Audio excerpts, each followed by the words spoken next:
The NT Mini by Analogue is perhaps the most robust machine ever made for playing games from the original Nintendo Entertainment System, offering nearly every feature that we would want in an NES alternative.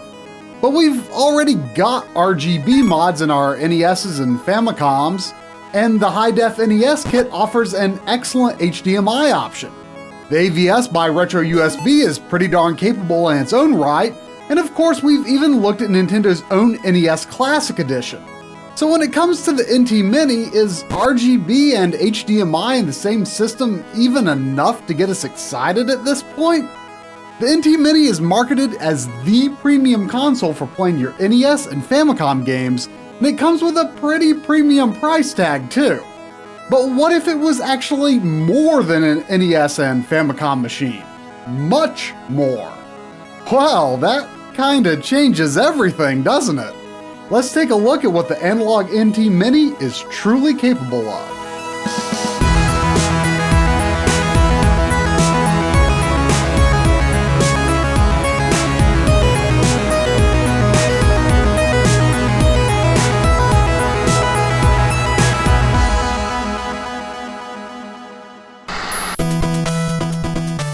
Based in Seattle, Washington, Analogue has built its brand around classy-looking consoles like a wooden Neo Geo MVS and of course the Analogue NT, an NES and Famicom with an aluminum body.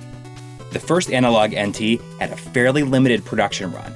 It took real processing chips from Famicom and NES consoles that were in bad shape on the outside and integrated them into a custom motherboard, making what is for all intents and purposes an authentic NES, but with high-quality video output. Obviously, this sort of console couldn't be manufactured long-term, and thus enters the NT Mini. The NT Mini is slightly smaller than the original NT, but it's not exactly tiny or lightweight. At a glance, you might even think that it was the exact same console. The most infamous issue with the original NT were that the slots could scratch your cartridges, but thankfully the NT Mini's dust flaps have been extensively redesigned with bevels and smooth ribs to minimize contact. Flip the system over for what just might be my favorite part. This is where you get a hint of the inner workings. As you might already know, the NT Mini is not original hardware, but it's not emulation either. We spent a chunk of time in our episode about the RetroUSB AVS explaining what FPGAs are and how they've pretty much blown the doors wide open for what can be done with retro gaming hardware. The short explanation for this is that they're highly versatile, user-programmable, integrated circuits that have provided the basis for mods like the high-def NES and the Ultra HDMI. They can also be used to completely simulate another hardware configuration, in this case, the NES and Famicom. This is an important distinction from emulation because the relationship between the game and hardware is approximated at a much deeper level, leading to greater potential for accuracy. Even when an emulator appears to be operating perfectly, it's still at the mercy of unpredictable system cycles and can't truly run parallel tasks in the way that a hardware solution does. Emulation also requires additional layers between the game and your TV, such as a frame buffer, which can reduce responsiveness. But of course, the accuracy of all this depends on the knowledge of the one who programs it. And the NT Mini's secret weapon is Kevin Horton, better known as Kevtris. Kevtris' most famous work is possibly his high-def NES kit, but his history with the retro gaming community goes way back. One of his greatest passions has been developing retro console cores to run on FPGA hardware, which is only just now starting to reach a wider potential audience. He's already had Famicom games running on FPGA hardware for more than a decade, so needless to say, it was a no-brainer for Analogue to contract his services for configuring the NT Mini's FPGA.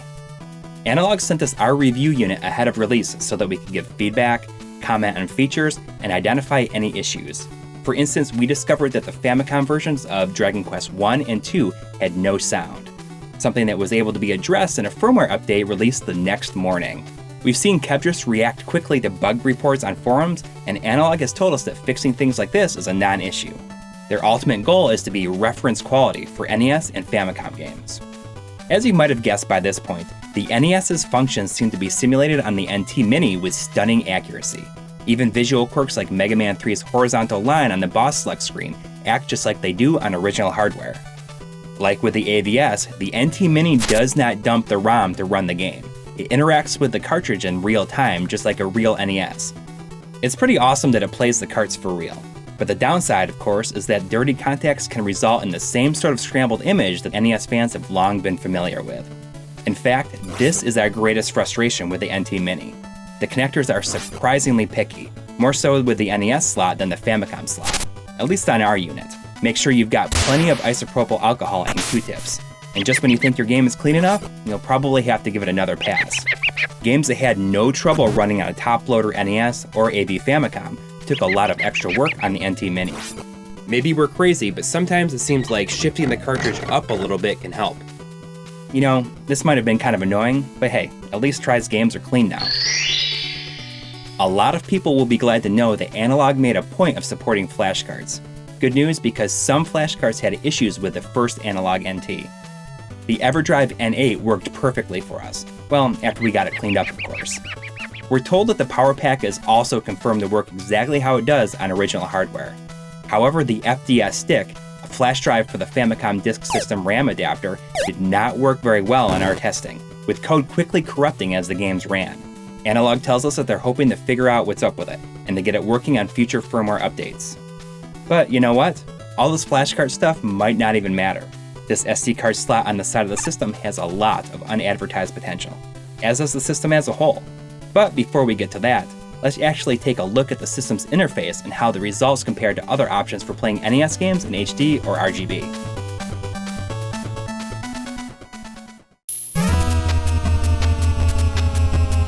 Alright, let's do the old spin to the backside.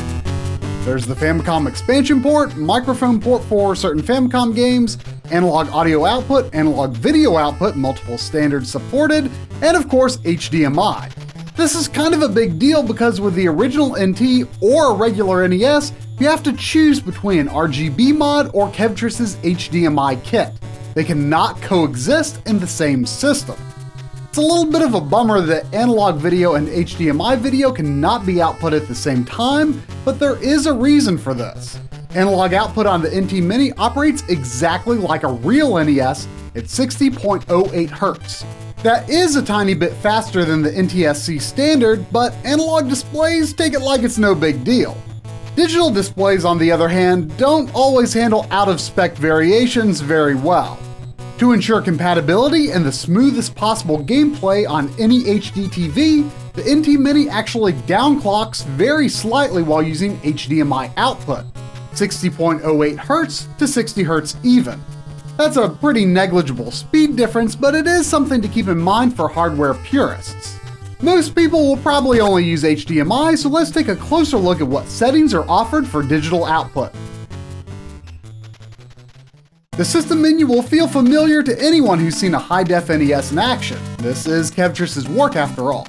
Once you've got a game running, you can bring up the menu anytime using a button combination of your choosing and immediately see the results of any changes you make. Well then, I'd say it's about time we look through these video settings. The first three options are incredibly intertwined, and the ideal settings for each depend on which resolution you're using. Here you've got the expected 480p, 720p, 1080p, and the equivalent 50Hz PAL modes.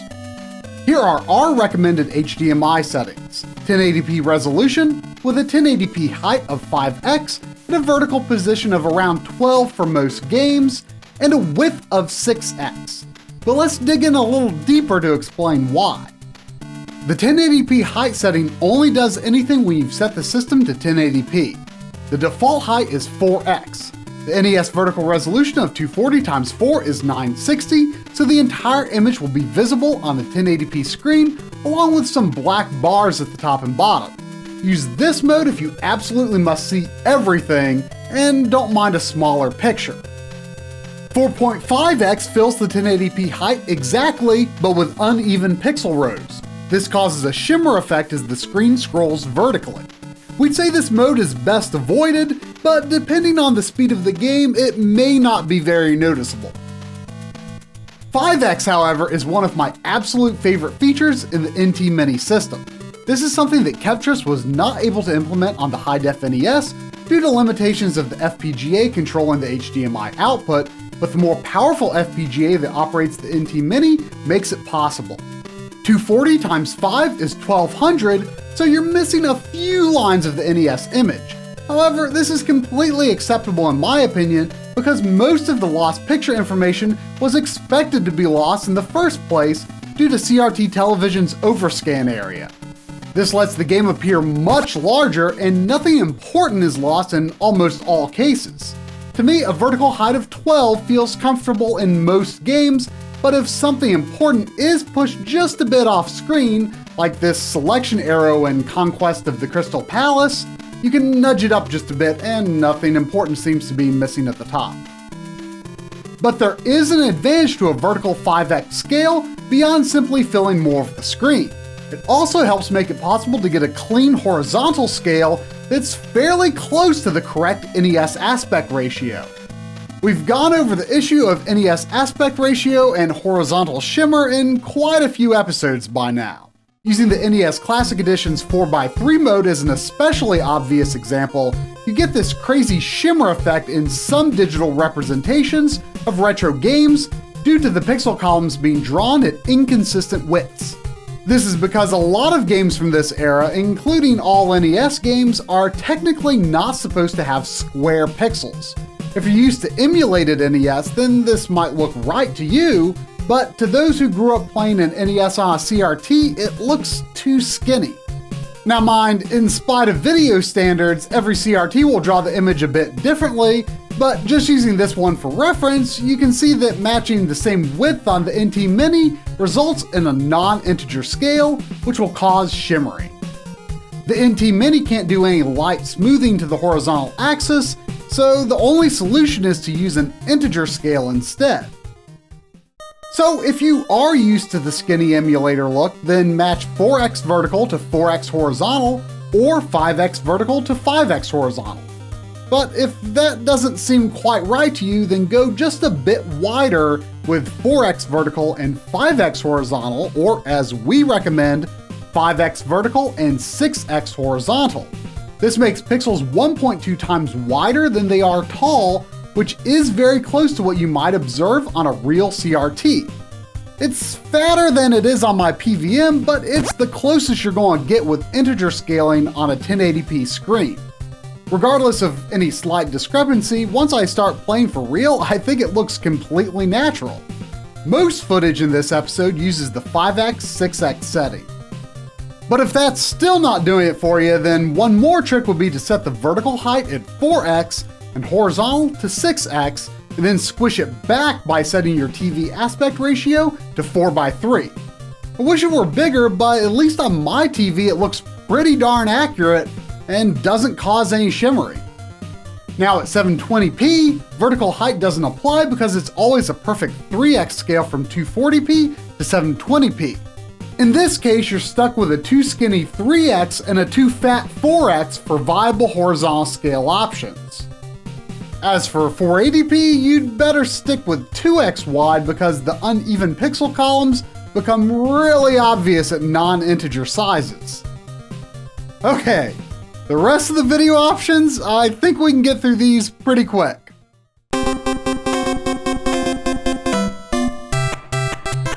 Cropping is for cutting out some of the junk at the edges of the screen that can occur in a lot of NES games. Generally doesn't bother me, but I know this is a crucial feature for a lot of people. Scaling simply applies various types of smoothing if you're into that.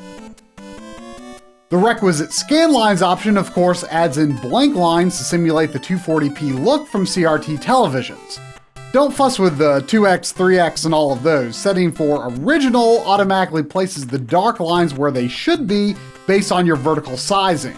Scanline depth adjusts how dark the effect is.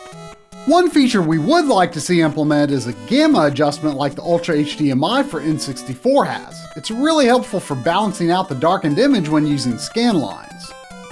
As we've demonstrated before on other devices, 720p seems to hit the sweet spot for scanline thickness, so consider using 720p if you're a scanline junkie.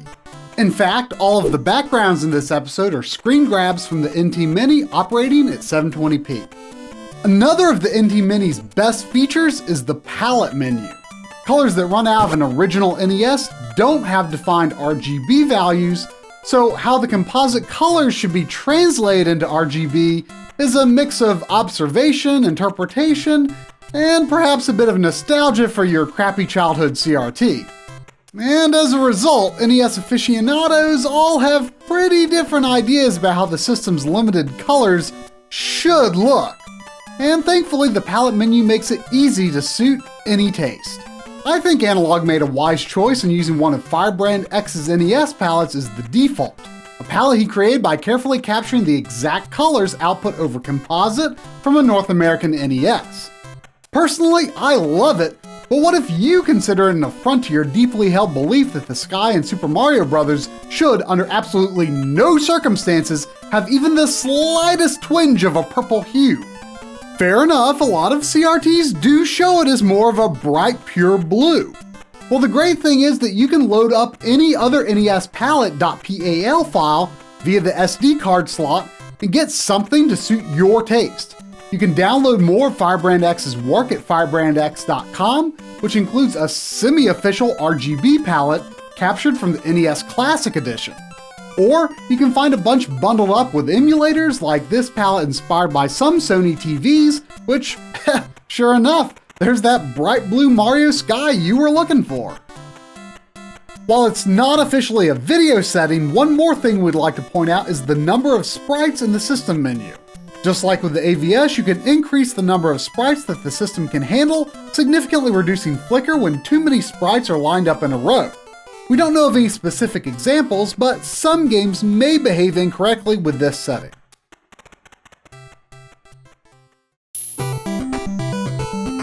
Of course, if you'd rather play on a CRT, the NT Mini delivers an authentic 240p experience, running at the true NES refresh of 60.08 Hz.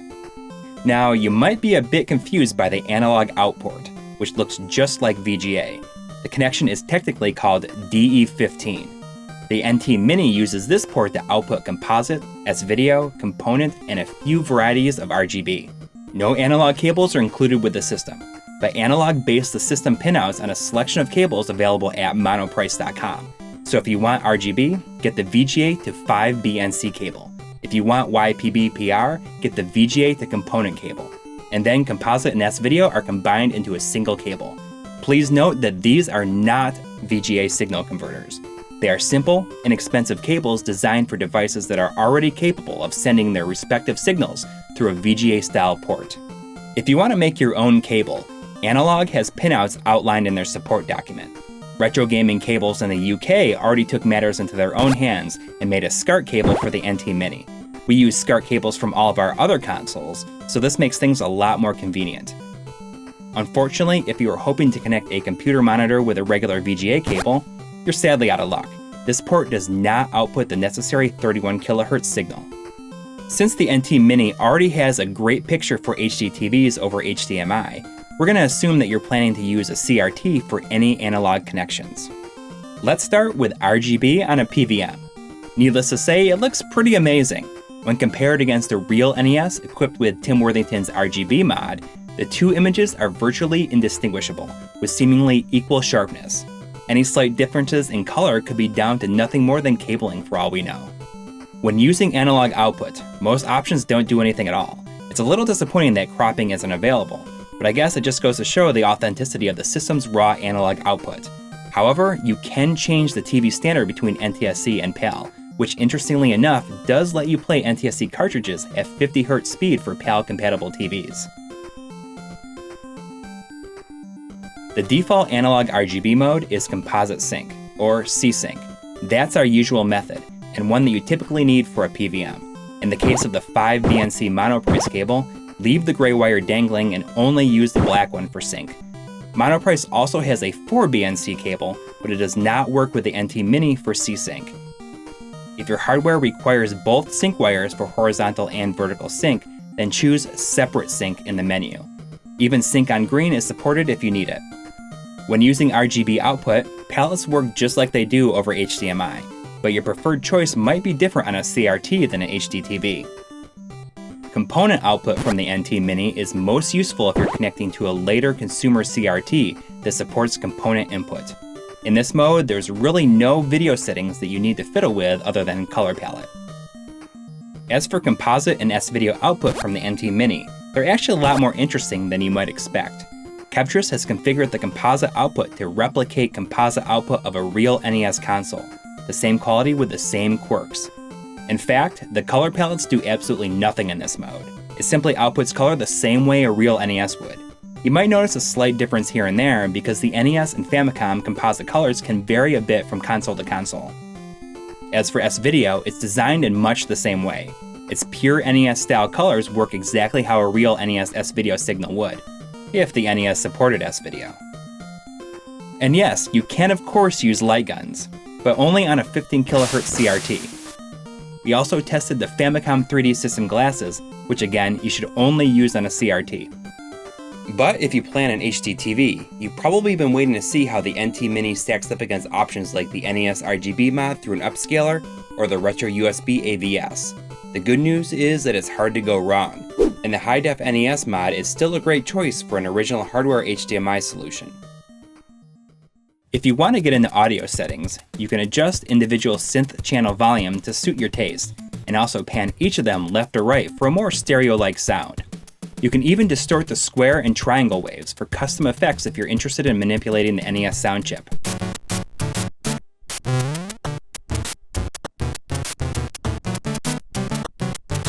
We feel that sound might be somewhat further removed from the original hardware experience than any other aspect of the system, at least going by default settings. It certainly sounds good, but the output is not quite an exact match either.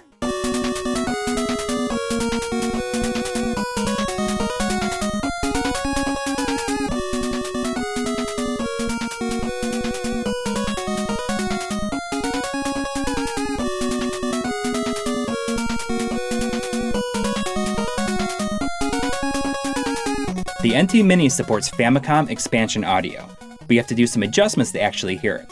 For example, the VRC6 chip inside of Akamaju Densetsu, the Japanese Castlevania 3, processes certain sounds and passes it through the system.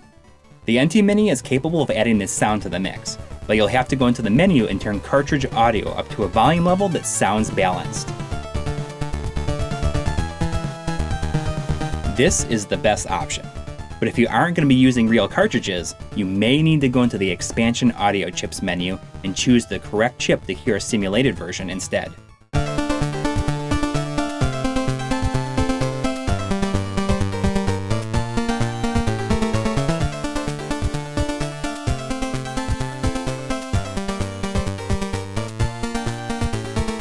It's definitely not the same as real cartridge audio hardware, but taken on its own, I think the simulation still sounds good. Google for a list of Famicom games that use expansion audio chips if you aren't sure which ones to choose. Many Famicom Disk System games also have expansion audio, but when we first tested the simulated sound with the NT Mini, it was pretty harsh. Thankfully, since then, Kevtris has done some nice tweaks, but the system does not have enough resources to apply a low-pass filter for matching the warmer sound heard when using a real FTS RAM adapter.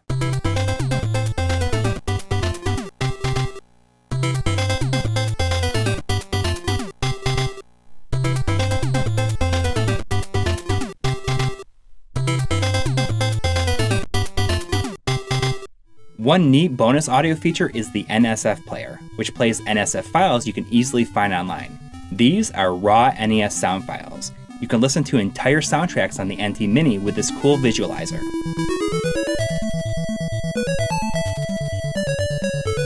Well, that's pretty much everything we think you'll need to know about the Analogue Nt Mini's audio-video capabilities.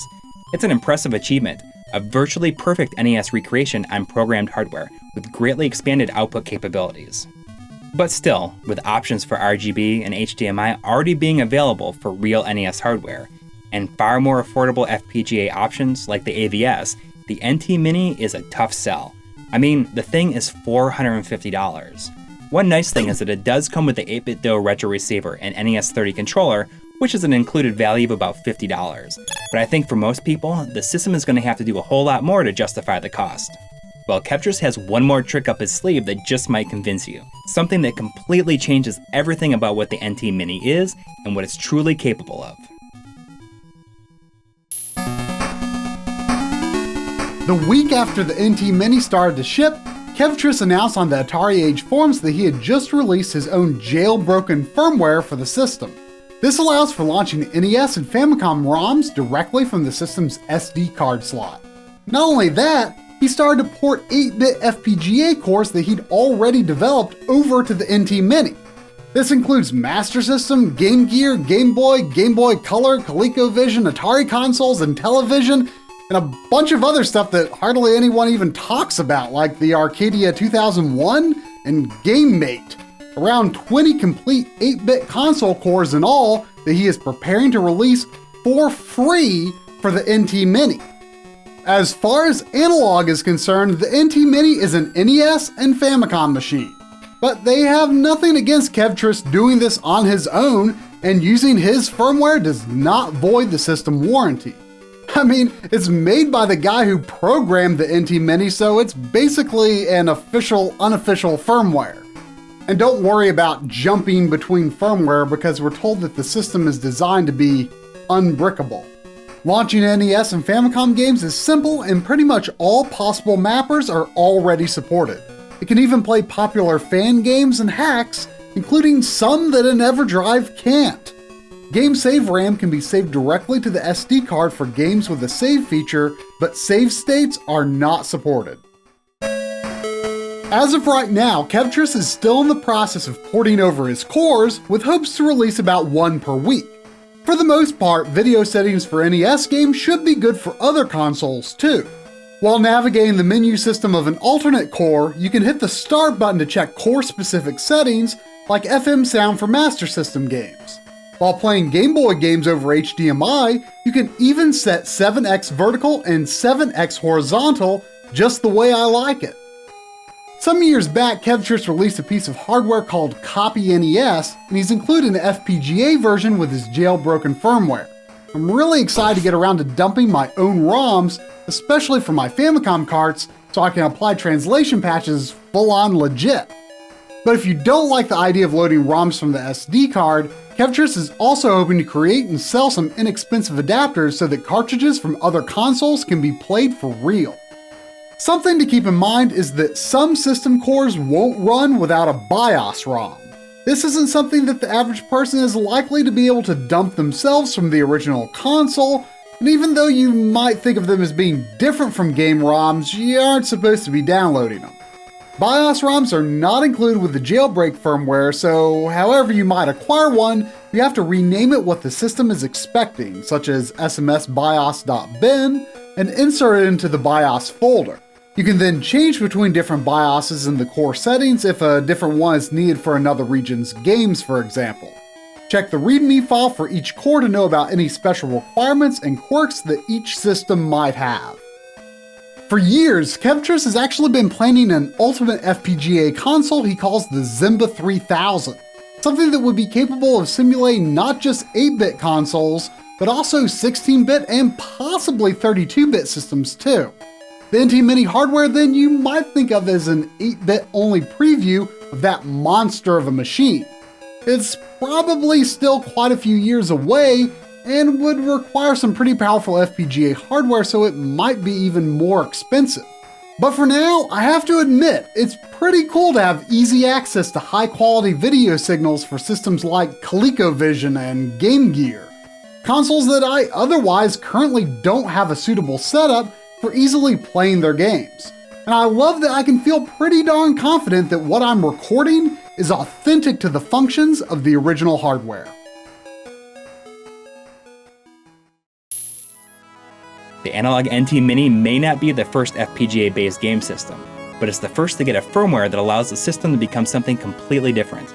It's really kind of a significant moment in the history of game preservation, giving people easier access to some very dated consoles through an impressive piece of flexible hardware. This is not emulation, but rather hardware simulation. Kevtris says he doesn't want to settle for anything less than perfect accuracy with any of his cores, so we're excited to see where the future of his FPGA work goes. And who knew that so much of his work would be available for us to enjoy this soon? Made possible thanks to the NT Mini.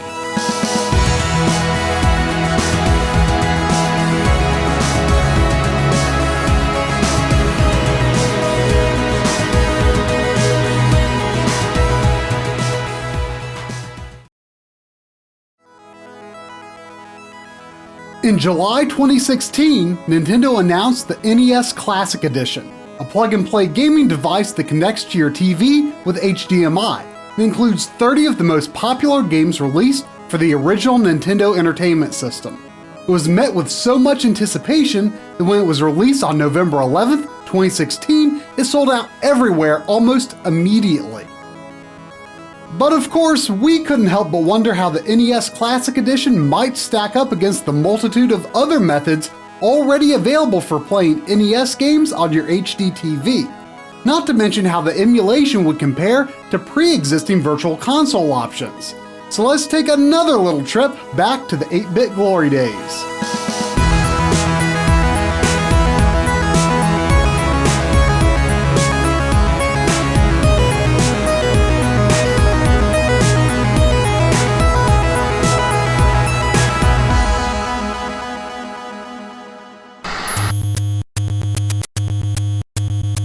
Ever since it took the world by storm in 1985, the Nintendo Entertainment System became a defining element of childhood for many kids. Endless days of playing amazing games like The Legend of Zelda, Mega Man, and Super Mario Bros. 3. The NES Classic Edition sets out to recapture that moment in time, shrink it down, and make it easily accessible for gamers of today. Seriously, a fraction of the size. The NES Classic, or NES Mini as some have taken to calling it, carries the iconic look of the original in a much tinier form factor. It's actually kinda cute. It even makes the NES top loader look like a monster. The functional buttons on the front of the machine power on the unit and take you to the built-in game selection menu. Included in the box is a micro USB cable and adapter, an HDMI cable, and one controller. You can power the system by plugging it into the wall or a USB port on your TV. The simple design of HDMI makes the NES Mini primed and ready to hook up just about anywhere with little hassle. The included controller is an exact replica of the original NES controller, but it uses the same plug as the Wii Classic controller. The pad feels great, and the texture is exactly the same as you remember. Due to the advancements in design, the pad and buttons feel decidedly less mushy than the original. A nice little side bonus is that you can connect this controller to a Wii remote and use it for Virtual Console and other games on the Wii and Wii U. Cable shortness is a real issue though. The controller's cable is super short and the included HDMI and power cables equally so. Nintendo might have been banking on nostalgia a bit too much when they assumed that people would want to sit like this instead of this. And parents thought it was bad to sit this close to a 13-inch TV. The NES Classic handles everything using a system on a chip, which is powered by an ARM Cortex-A7 CPU and 256 megabytes of RAM. This offers a totally different experience than the FPGA solutions used in the RetroUSB AVS and the Analogue Nt Mini. An FPGA is an advanced circuit that can be configured for very specific purposes, or simulate pre-existing hardware, such as the NES for example. These systems also allow you to play original cartridges. The NES Classic, on the other hand, uses a Linux-based emulator to play the 30 installed games. Setting up the unit is quick and easy. The first time you power the system on, you'll need to set your language and then you'll be dumped to the main menu with all kinds of great games staring back at you. You can sort through these alphabetically, by number of players, number of times played, by publisher, and release date. Choose which game you want to play first while listening to the catchy menu theme, an art that Nintendo has perfected at this point. After choosing your game, it only takes a split second for it to boot. If you need to return to the main menu for any reason, just hit the reset button on the console. Surely this is another reason that Nintendo designed the Classic to be close to you at all times. However, if you have an original Wii Classic controller, the home button will return you to this screen as well. Each game has 4 slots for a quick save state, a handy feature for the modern gamer who might not have a couple of hours to plow through Mario 3 in one sitting. You gotta be careful though. If you back out to the menu and want to continue the same game, you've got to select the temporary save state. If you just select the game from the main menu again, it'll delete that temp state and send you to the title screen. I've lost progress this way. The top portion of the screen has some basic options, a QR code that you can scan to get a manual, some legal notices, and some basic system options. These include screen burn-in protection, which dims the picture if you leave the system on for too long, an auto shutdown, and a demo that will play if you just leave the system sitting for too long. Finally on this list is the thing that most of you are probably here for, the video options. But before we really dig into that, we feel that it's important to remember that the NES Classic Edition was designed to be a simple plug-and-play for a more casual gamer. The 30 games it includes range from decent to absolute timeless classics. Regardless of the quality of emulation and visual clarity, we must always remember that this is first and foremost a budget machine. The fact that the package can be had for just $59.99 is an absolute deal. That said, let's get into it. The NES Classic Edition uses the modern HDMI digital video standard, but the original NES outputs analog video over RF or composite. Now these are pretty poor quality signals, but as we've featured in the RGB 200 series, enterprising NES fans have developed methods for getting much better quality out of the original hardware. RGB for the best possible analog connection, which can be used on professional monitors or high-quality video scalers. And pure digital HDMI at 1080p, used by the high-def NES mod and Analogue Nt. And all of that is to say nothing of the other HDMI NES alternatives that aren't truly running original hardware, like the AVS, Nt Mini, or emulator machines. The NES Classic Edition outputs video at a resolution of 720p over HDMI. Most HD TVs these days are 1080p or 4K, so this is a bit less than their native resolution, but most modern displays handle 720p quite nicely. To understand how the NES Classic renders retro games for modern displays, it's important to first think about how the original hardware's analog signals work. The NES outputs a 240p signal, a progressive scan variant of the standard definition 480i. By simply tripling the resolution, 240 times 3, well, there's your 720p, the vertical resolution. But a big difference between analog and digital video is how horizontal lines are drawn, and this is where the NES Mini offers 3 solutions to suit your taste.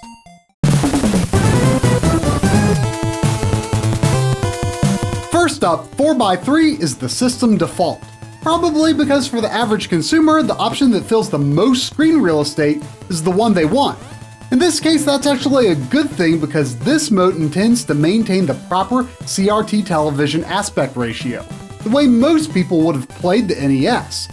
In truth, because the NES Classic trims off junk tile columns from the sides, the result is not quite the accurate aspect, but it's fairly close. The bigger issue is that once you start moving, this mode kind of falls apart. See the crazy shimmer as the background scrolls by? Apologies if now you can't unsee it. Let's go back to how the original NES works. The tricky thing is that pixels don't have to be square in an analog TV system. In the case of the NES, they're actually a little fat, approximately 1.2 times wider than they are tall. This is no problem with the analog video output from a real NES because CRTs and digital video scalers can reconstruct the image at the correct aspect ratio with all pixels at a consistent width. But the NES Classic is all digital, so of course it never generates an analog signal. In the digital realm, screens are made of square pixels, so there's really only 2 ways to deal with non-square pixels. The first is to have hard-edged pixels, but at varying width. The other would be to apply filters like the blurry filter used by the Wii U Virtual Console. It's a trade-off either way. The NES Classic uses the former method, so pixels are not equal width. Some might be 3 pixels wide, others 4 pixels wide. Check out the life bar in Ninja Gaiden, which looks oddly uneven.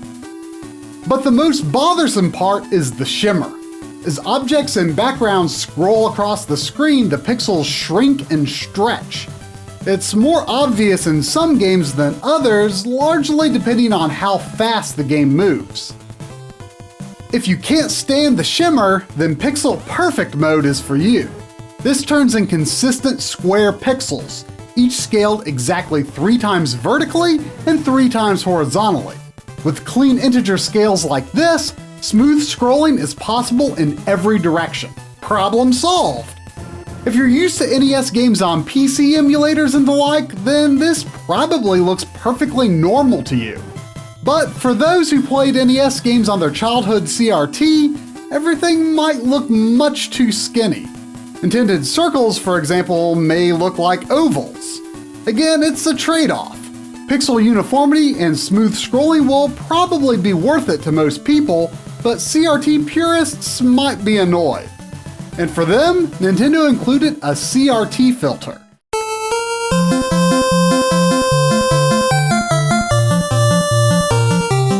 This mode displays at the correct wider aspect ratio, but adds a scanline effect and a good bit of horizontal blur.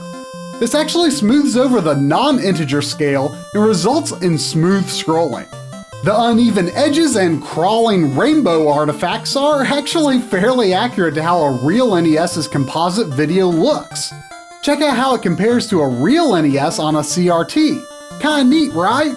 I mean, sure, it's ugly, but it's a fun way to simulate how most people saw the NES on their own TVs back in the 80s and 90s. If you're curious how some other NES machines, like the high-def NES and the RetroUSB AVS, handle the NES's aspect ratio and pixel scaling, check out RGB 303 and 305. One final thing to assess with the NES Classic's video quality is its overall color vibrance. This was originally a point of concern for consumers because of how NES games are emulated on the Virtual Console service. Since its inception on the Wii, I've always been annoyed with the way NES games were blurry and colors dark and muted. This problem was further compounded with the Wii U VC. As is probably very obvious by now, these games look a heck of a lot better than on pre-existing console VC options. Whatever reason Nintendo had to make NES games so dark and blurry, they clearly wanted to take a different direction with the NES Classic. The colors feel close to what you'd expect from an original NES running on a CRT, and we guarantee it won't be long before this new official RGB palette is implemented into systems like the AVS, mods like the NES RGB, and of course emulators. But when you look at all these wonderful colors a bit more closely, there seems to be a sort of film grain overlay on the whole screen.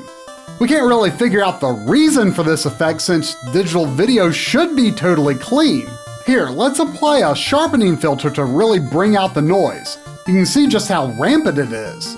With the same filter applied to the RetroUSB AVS, you can see just how pristine the image could be. Even compared to an NES with an analog RGB mod, upscaled through the FrameMeister, yeah, the NES Classic Edition is somehow much noisier than analog video. At first it was theorized that this grain was due to the burn-in reduction filter, but turning it off yields the same results. Just what the heck is the reason for this? What makes the NES Classic Edition such an interesting product in this day and age is that while plug-and-play systems are not uncommon, one created by the original hardware manufacturer is basically unheard of. Because Nintendo are behind the Mini themselves, we hold the standard of emulation to a higher level than we normally would for a device like this. One of the reasons for this is because Nintendo has always prided themselves on the accuracy of emulation on their Virtual Console service. They've obviously played things a bit looser with the NES Mini, so while the games may look better in some ways, they don't necessarily run better. At first glance, everything seems to run just great. Games play at their original speed. Sprite flicker and slowdown is present in the same places as the original. If you haven't revisited these games in 20-some years, you'd be hard-pressed to pick out some stuff that isn't quite right. This is a great way to get that quick nostalgia fix. But if you spent any considerable time with these titles in more recent years, you'll easily start to find some stuff that doesn't seem quite right. I noticed right away some weird hiccups during the screen flash when you first choose a boss in Mega Man 2. At first, I thought this was an emulation issue, but I realized this was probably done on purpose to prevent epileptic seizures. There seems to be some sort of built-in fail-safe that forces flashes to work differently from original hardware, but the way it manifests can look rather bizarre at times. If you played retro games on your HDTV, you're probably more than familiar with the concept of input lag. Input lag is a delay between pressing a button and the resulting action appearing on screen. You can minimize the effects of your HDTV on lag by turning off offending features, or by choosing a low latency display. But there can also be input lag inherent to certain game systems as well, particularly in regard to how emulation might be handled. The Retron 5, for example, can be quite laggy. After spending time with the RetroUSB AVS, which manages both a pure digital signal and no discernible input lag through simulated hardware, I naively expected the same from the NES Classic's emulation. Unfortunately, this isn't the case at all, and lag rears its ugly head quite often, although it seems to be more prevalent in certain games. I'm not sure if it's a placebo effect or what, but I feel like there might be less lag when playing with the system's display mode set to pixel perfect. Regardless, any amount of input lag will make beating Mr. Dream and Punch-Out much more difficult than it already is, if not impossible. Finally, even though it's a subject that's outside of the usual scope of the RGB Masterclass, we feel that it's necessary to address the sound emulation in these games. Some sound effects are way off, to the point where they're distracting.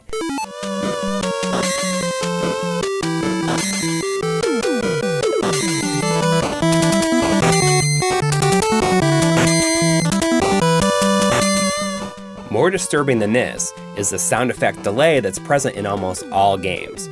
Playback of these effects were off by several frames. This was immediately noticeable to me, and I could tell that something was up.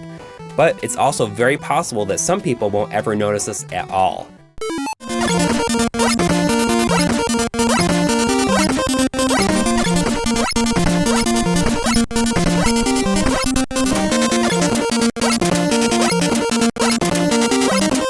Can you hear it?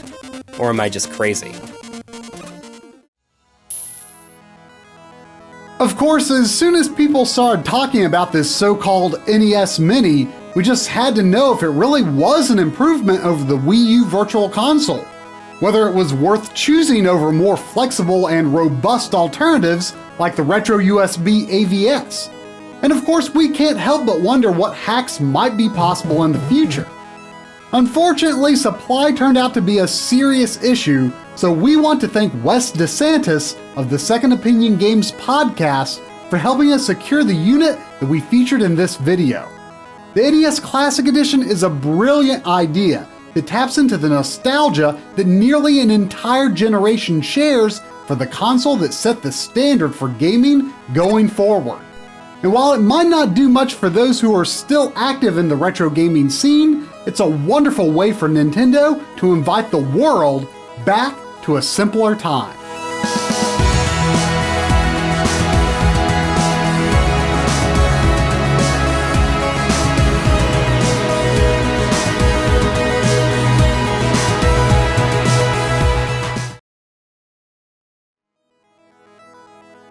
It's been a very long time coming, but the Analogue Pocket is finally here. And it's very real. But you know, a lot has changed in the classic gaming scene since Analogue's last major system launch. We've got new scalers and mods for consoles, screen mods galore for handheld systems, and of course the explosion of interest in the Mr. FPGA project, which has reduced Analogue's relevance in the eyes of many.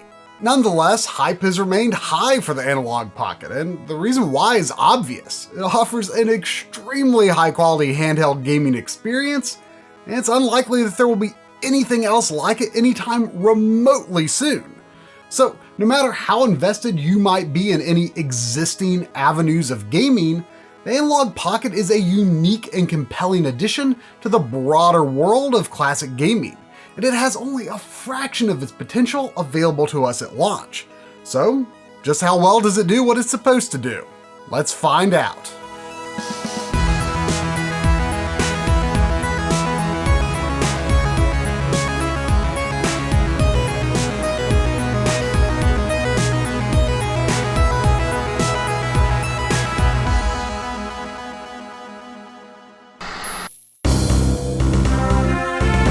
After 2 years of build-up, the first mass-manufactured handheld gaming system based on FPGA technology, the Analogue Pocket, is finally here. For the uninitiated, an FPGA is a flexible, reconfigurable piece of hardware that can be programmed to emulate various devices, such as video game systems. The Pocket predictably focuses on Game Boy, Game Boy Color, and Game Boy Advance, natively playing original game cartridges through a built-in cart slot. Using a special adapter, Sega's Game Gear is also on the menu, while a number of other handheld systems, like the Atari Lynx, Neo Geo Pocket, and even NEC Hue cards are slated for next year and beyond. Perhaps most exciting is that the Analogue Pocket is planned to be opened up to FPGA developers who may create even more cores, or port them from open source projects like the Mister. This opens up the possibility of installing console cores on the Pocket, NES, SNES, Genesis, stuff like that, and potentially loading games from the micro SD card. But for right now, this is all just in theory, and we'll have to see how the Pocket will be received by the FPGA development community. Analogue sent our review units over a bit earlier than most, so that we could provide feedback, make suggestions, and report any bugs that we spotted. We also have the full set of accessories on hand, the dock, MIDI cables, and more. So we'll be making as thorough of an investigation as possible of what can be done with the system at launch. Like the Super NT and the Mega Sg before it, the Analogue Pocket takes its design cues from various versions of the hardware that inspired it, resulting in something that's like a mix of the original DMG Game Boy, the Game Boy Pocket, and Game Boy Advance SP. Sprinkle in a dash of Super Nintendo sensibilities, like increasing the face button count to 4, complete with North American SNES-style concave X and Y buttons, and you have something worth getting excited for. From the initial renderings, I wasn't sure how big the Pocket would be. I suppose it makes sense that it's nearly identical in width and height to an original DMG Game Boy, but it's significantly thinner, and by proxy, more portable. The main shell of the system is plastic, but it has a very premium look and feel. The matte finish feels akin to the Xbox One X or Series X. However, it'll be interesting to see how well they hold up over time. My white system is already starting to look a bit dirty from extended use, while Tri mentioned that the black tends to show fingerprints easily. The screen is shielded by thick Gorilla Glass, which is reassuring, but if you want to double up on protection, Analogue sells a tempered glass screen protector for $16. But there's only one in the pack, so good luck. Tri ended up with a speck of dust in the lower corner right outside of the visible screen area, but I got mine on with no major imperfections. Still, I think including more than one in the package would ease some nerves.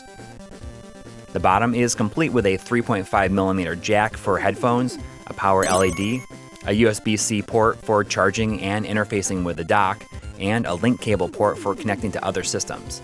The volume and power buttons are on the left side, while you have a micro SD slot on the right for firmware updates and whatever else the future holds. The rounded edges complete the feel. It's nice to hold and it's really solid. It's heavy duty without being heavy. Analogue and 8BitDo have always seemed close in the past, and I suspect that the Pocket's controls are partly 8BitDo's work, especially given that they're credited in the system's special thanks. Alongside Hori, 8BitDo makes some of the best third-party controllers on the market, although they're certainly not perfect. Their cross D-pads in particular are often a little bit touchy on the diagonals, and the same is true here with the Pocket. In a majority of gameplay scenarios, D-pad movement feels smooth and concise, but if you really want to fully evaluate a D-pad, just put it up against a Contra game. The 8-way directional aiming can reveal flaws that aren't always totally apparent, and I do find that on the Analogue Pocket, you gotta be really intentional about holding straight down to lay low, because if the game thinks that you're holding a downward diagonal, you'll get up and likely get shot. In most other games, this isn't really a problem. Mario stays firmly crouched whether or not you're holding down or diagonal. And navigation and overhead games, even games with diagonals like Link's Awakening, feel just fine. I suspect that most people would never notice any issues in most games, but it's a shame that the perfect D-pad seems to be nearly impossible to find these days. Touchy diagonals in certain scenarios aside, the D-pad and face buttons all feel really nice to use, all smooth and in no way harsh on the thumbs. The main A, B, X, and Y buttons aren't a shallow instant click like on the GBA SP or Nintendo Switch Joy-Con, but they aren't all mushy like on an old SNES controller either. The right amount of travel combined with satisfying feedback upon a full press, yeah, that's my kind of buttons. Start, select, and a menu button adorned with the Analogue logo line the lower front-facing portion of the system. R and L, on the other hand, are pretty much straight up inspired by the GBA SP shoulder buttons, which is to say, they get the job done, but are nothing super wonderful to use. These are clicky buttons with very little travel, and larger hands might feel cramped in any GBA games that make heavy use of them. To be fair, I honestly don't know how you could design shoulder buttons any better than this on a narrow, vertical form factor handheld. The only feasible solution might be a possible alternative wide version that mimics the original GBA or PSP horizontal system layout. Shoulder buttons feel great on those systems.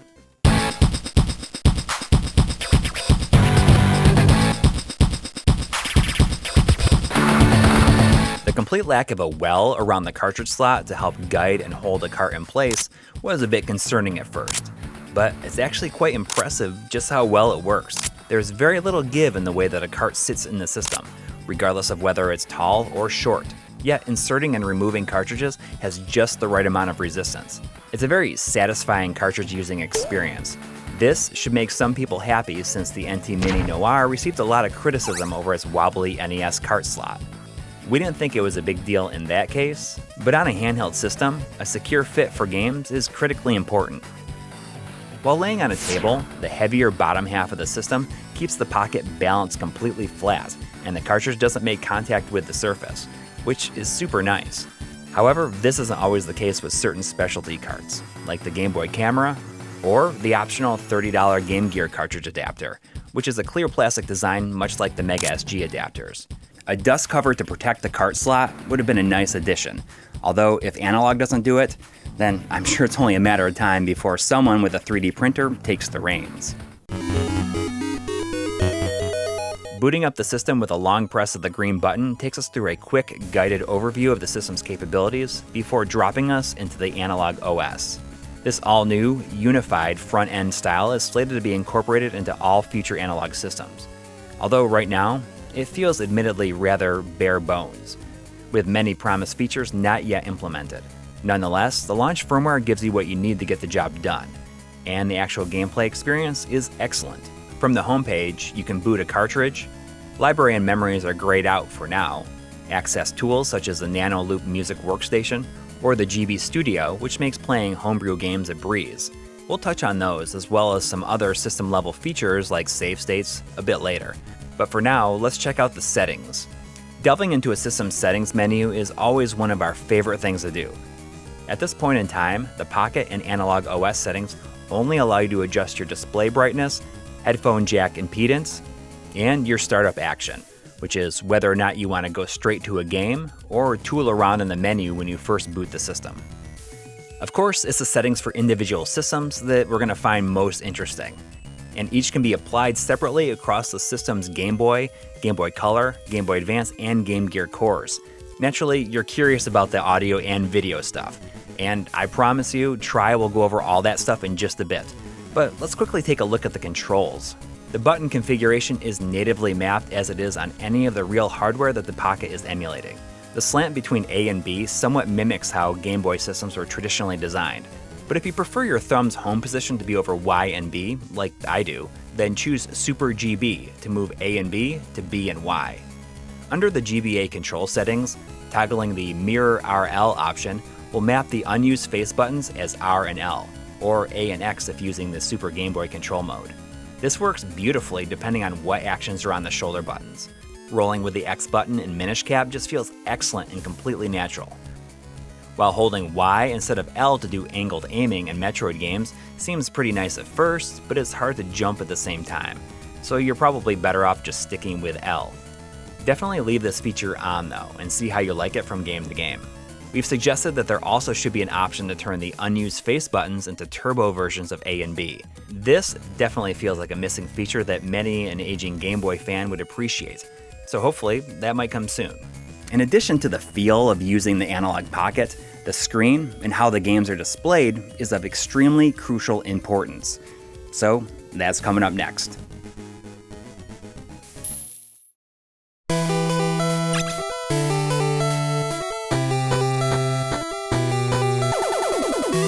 So, as you know, the Analogue Pocket runs on FPGA hardware emulation, a method that recreates the original processing environment through hardware rather than software. And there are no real surprises here regarding how the games play. They seem to function just as they should.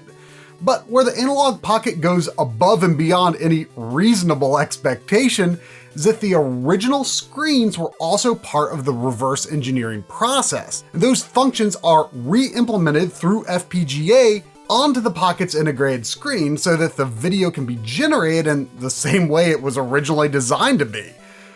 When I read about that in Analogue's documentation, I kind of rolled my eyes and chalked it up as gratuitous marketing hype. Yeah, okay, if you say so.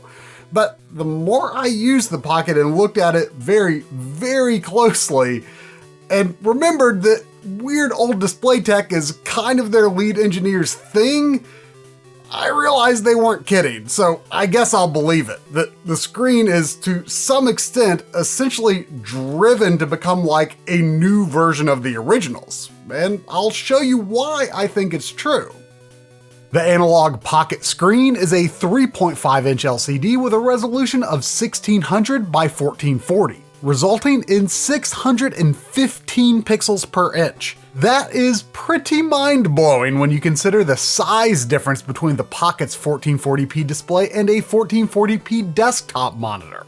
The pixel density is higher than any iPhone. In fact, there are very few phones that can match or exceed the microscopic size of the Pocket's individual pixels.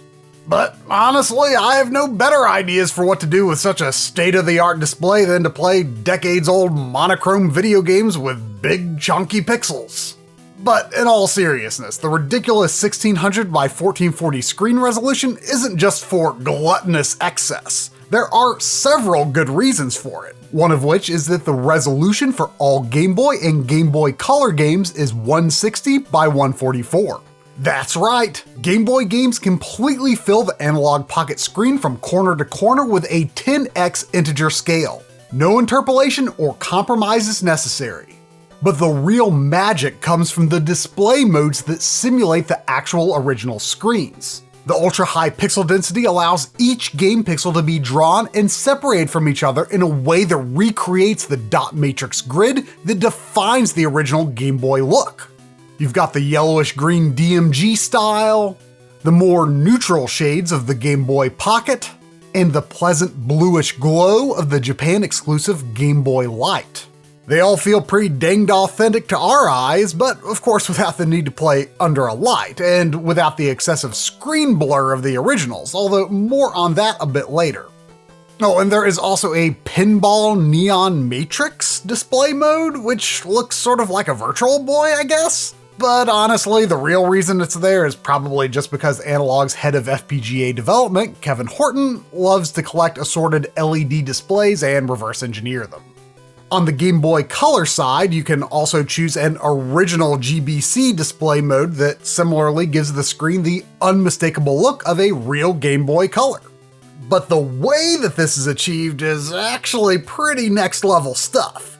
Due to the extremely high screen resolution, it was possible for Analogue to replicate each pixel's full set of red, green, and blue subpixels. Totally fooled my eye until I looked at it under a macro lens. Which is what subpixels are supposed to do, right? Blend into a singular color that's not just red or green or blue.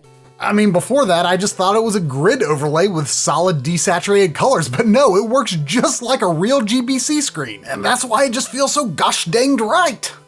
As a side note, twice I got myself into a situation where Game Boy games were launching into a mode where the GBC LCD was the only screen effect I could use. I couldn't use the DMG, Pocket, or Light display modes. How I got out of this was by going into the GB hardware menu and choosing Force GB mode.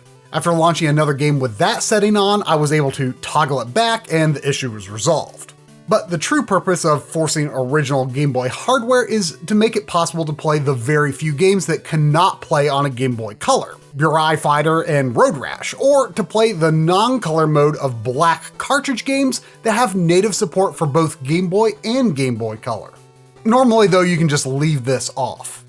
There's also an option in the GBC hardware menu to run as GBA for the very few GBC games that have extra features when played on GBA, such as the bonus levels in Windy Every Which Way or the Advanced Shop in the Zelda Oracle games.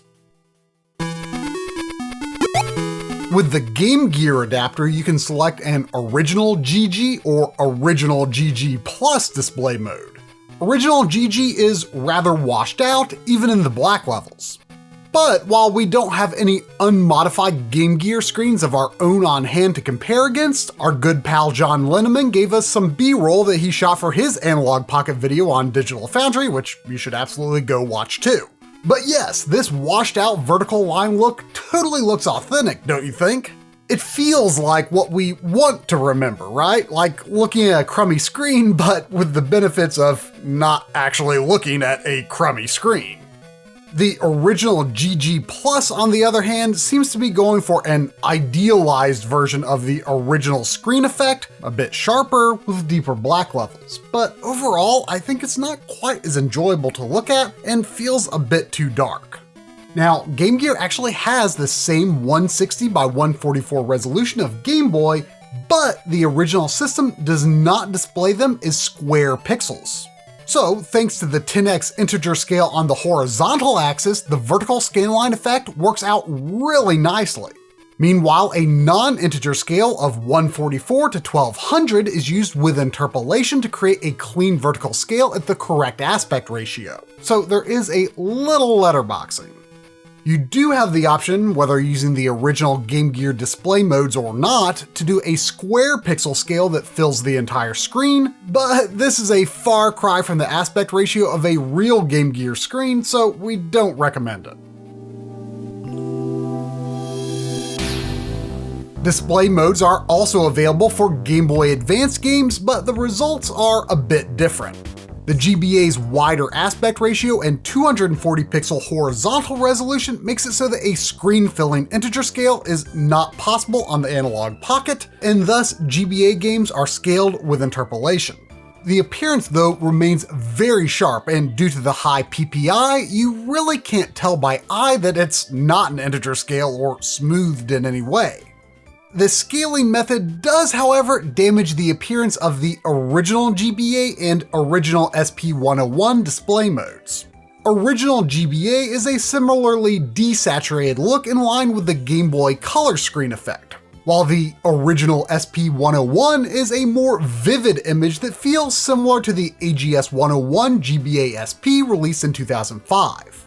In highly textured scenes, both effects work reasonably well, but in images with flatter shading, you may notice a sort of jail bar effect like you'd expect to see with an unmodified Sega Master System or TurboGrafx console. So because of this, we recommend playing GBA games with the top display mode labeled Analogue GBA.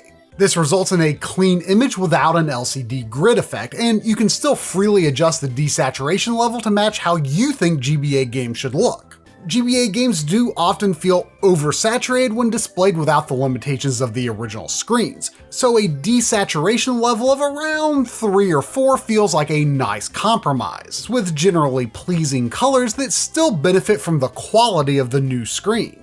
In the Analogue GBA mode, you can also mess with the sharpness. While the default is at the maximum of +3, this does not result in artificial sharpening with ringing artifacts like you might be used to from TV settings. +3 is simply the normal neutral sharpness setting, while lower settings add more and more blur if you're into that sort of thing. There's also the frame blending toggle, but before we talk about that, let's scoot back on over to the other systems which have similar but different settings for their non-LCD effect modes. For Game Boy Color, if you want a clean image without an LCD effect, simply choose Analogue GBC, and then once again set the desaturation to around 3 or 4 to tone down the extreme vibrance down a notch. Oh, and while there's not much reason for it, you can manually resize any system's picture as long as you aren't using an LCD effect mode. You can go as small as 2x scale, 320 by 288. That's a picture just 3/4 of an inch diagonal, or about the size of a micro SD card. I can't even imagine being able to see a 1:1 sized picture. And it's the same story with Game Gear too. If you're not using the stylized display modes, you may still want to reduce the saturation just a bit. Not that my PVM is perfectly calibrated or nothing, but it's interesting how certain colors compare against some games' Master System counterparts. For regular Game Boy games, settings are much the same, except instead of a desaturation slider, we have a color palettes menu. Only 5 presets exist here, but we'd say that they're generally more tasteful than any of the settings available for these games when played on a Game Boy Color. Alongside grayscale, mint and purple offer some simple colorization to the Game Boy's 4 shades.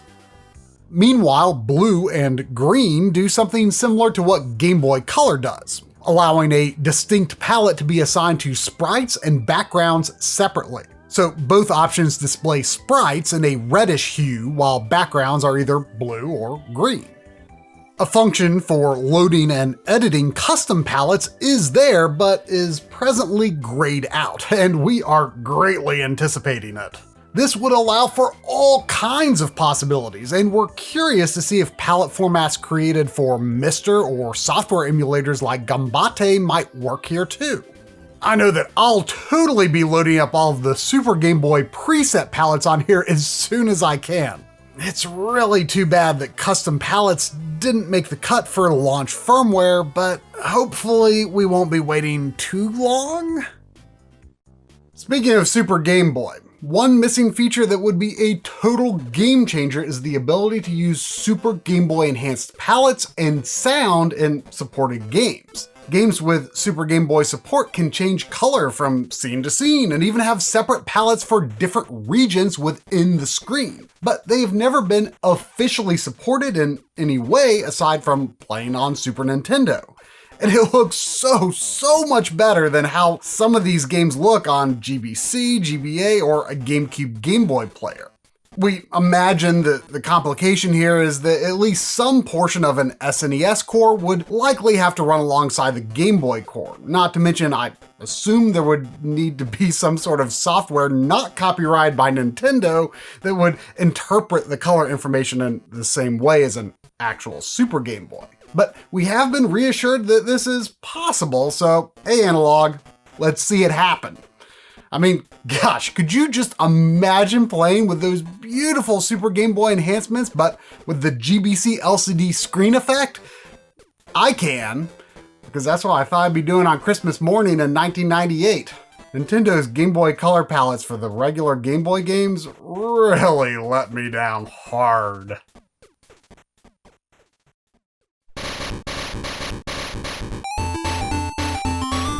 Now, there is one more video feature for every supported system that I've been skipping over, and that, of course, is frame blending. This is an interesting one, and it's hard to really make a blanket recommendation over whether to leave it on or to turn it off. As you probably know, real Game Boy and Game Boy Pocket systems never had the most solidly visible images in motion. The slow pixel response of these systems cause ghostly trails behind sprites and across the screen as the backgrounds scroll by. Frame blending does not replicate this. It's hard to imagine actually wanting to replicate this aside from a quick novelty. However, many games did take advantage of the Game Boy's super slow pixel response by rapidly flashing a sprite or background image on and off every other frame to create shadows, transparency effects, or to simulate an additional fainter shade on the monochromatic screen, as was notably done with the mountains outside the windows at Cloud Castle in Castlevania Belmont's Revenge. The Analogue Pocket's frame blending then works to restore the intent of these effects without smearing the rest of the picture into oblivion. That's not to say, however, that there isn't a downside. As is obvious by now, the Pocket screen is extremely high quality and the image really can be tack sharp in motion when compared to your run-of-the-mill LCD. So frame blending does reduce the overall motion clarity, but it's still pretty solid overall. Personally, I feel that the overall experience is generally slightly better with frame blending turned off, but it's definitely an important feature and it's up to you to decide whether you want to always use it, never use it, or use it on a case-by-case basis. For instance, take a look at something like the sawtooth patterns on the tree canopies in Super Mario Land. Specific scenarios like this can look a little bit weird with frame blending on. While Game Boy Color and most models of Game Boy Advance actually have pretty fast LCDs, these flicker effects were still sometimes used by developers. One of the clearest examples is the flickering track map in all of the GBA F-Zero games, which definitely looks way better when frame blending is on. Oh, and obviously, frame blending works on Game Gear games too, although in this case with the GG Shinobi, the truck shadows still appear dithered since the game is only 30 frames per second, so the effect only works every other frame basically. Now, let's suppose you wanted to play with frame blending off. Well, first of all, in the current firmware implementation, switching between any of the original display modes, the LCD effect modes, automatically turns frame blending on. I've suggested to Analogue that this should be a separate choice, since I feel like it's a pain to manually turn it off every time you want to change the LCD appearance. And if it stays this way, I think a lot of people won't catch on to it and will come to believe that the screen's motion clarity is blurrier than it actually is. But yeah, okay, so you've decided that you're going to play with frame blending off. Any concerns here?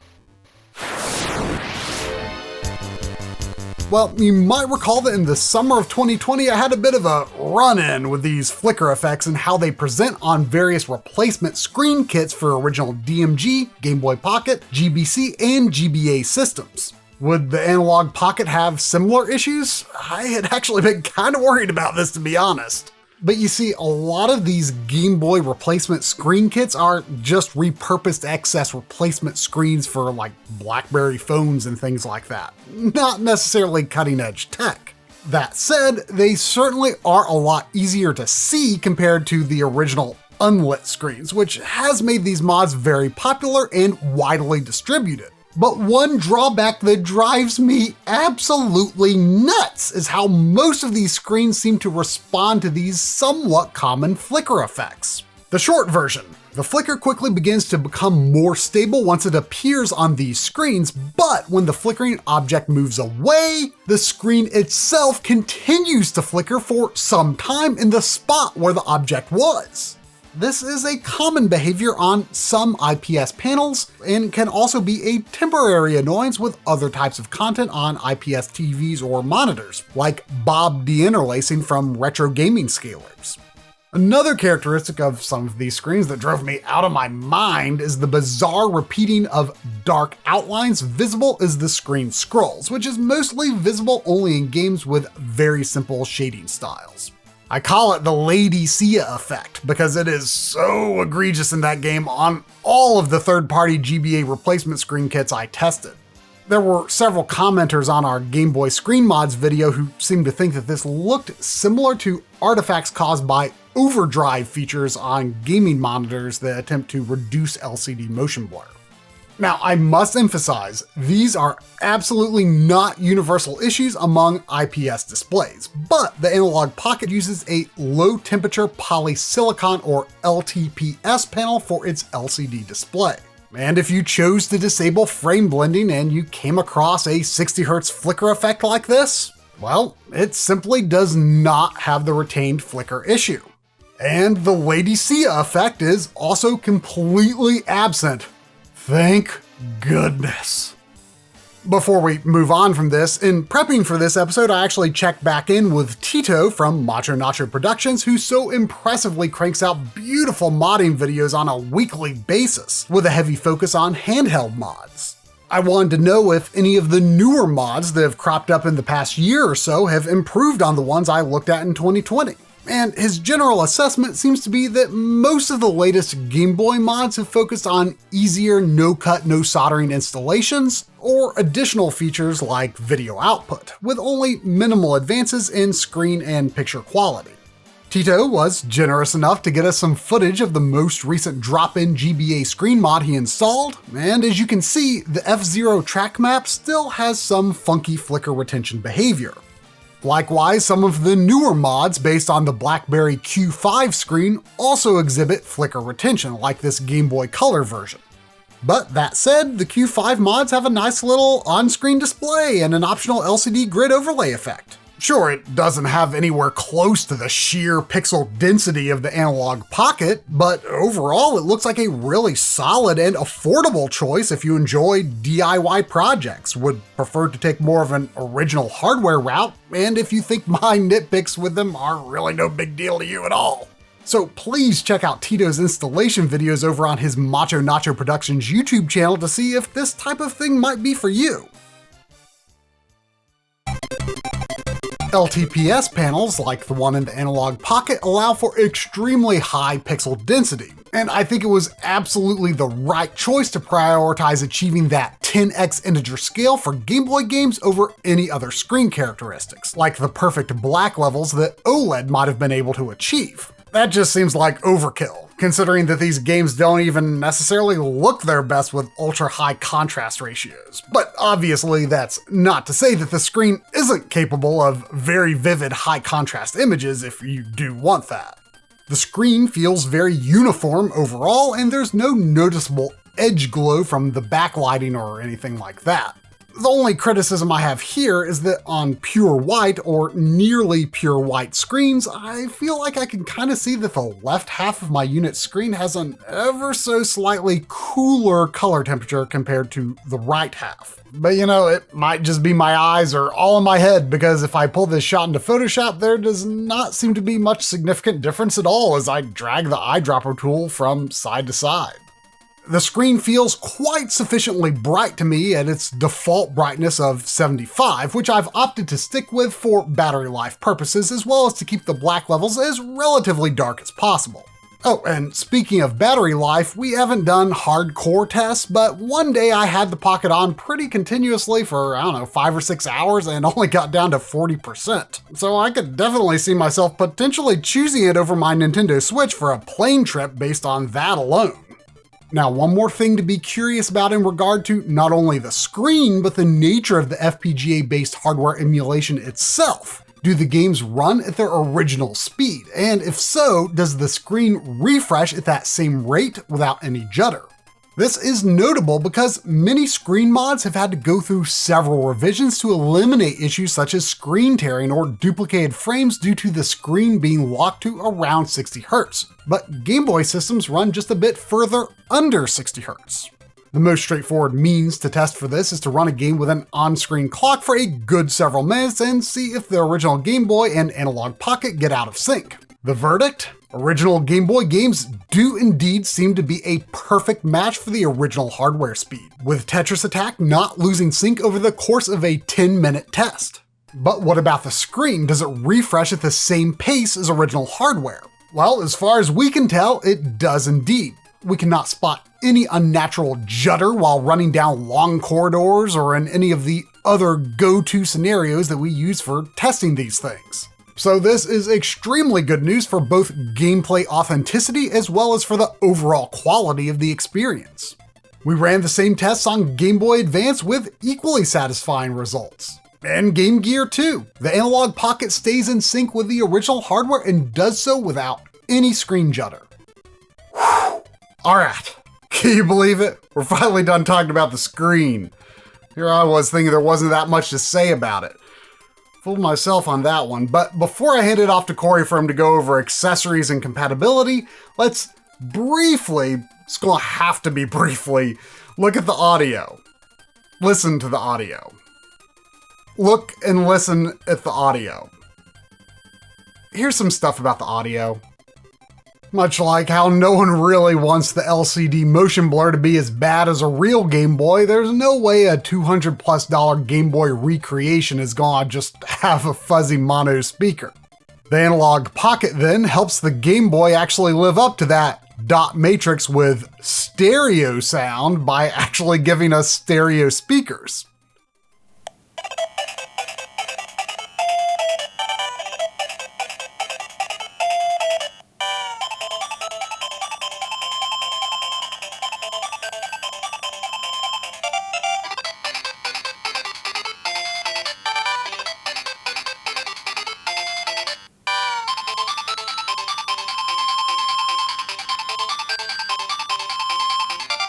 To get an idea of the accuracy of the sound reproduction, we of course turn to MD Fourier by Artemio Urbina with implementation on Game Boy and Game Gear by Pinobatch.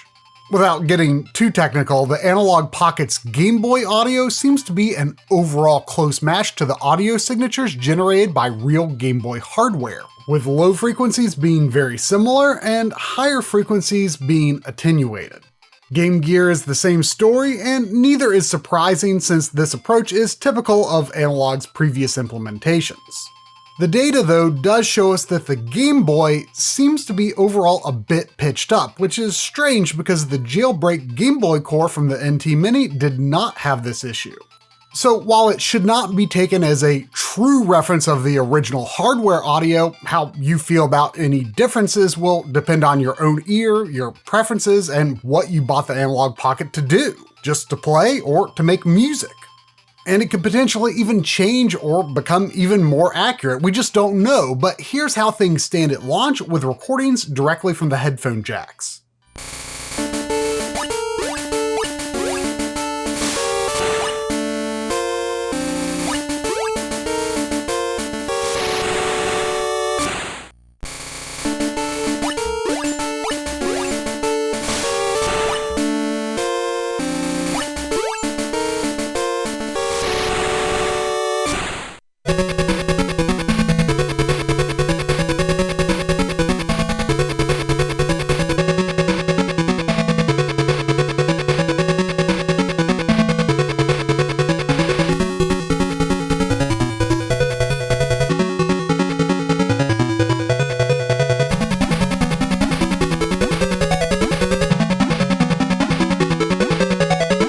Lastly, there is a high-quality audio mode for Game Boy Advance, which is very welcome.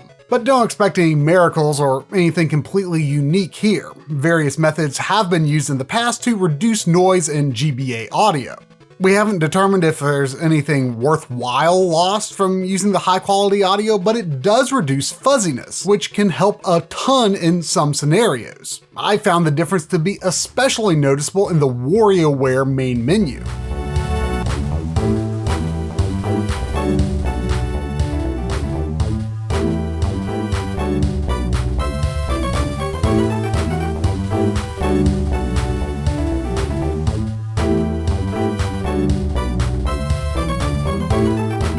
Oh, and if you were paying attention to the video there, you might have guessed that this was indeed recorded via the Analogue dock. And well, that's up next.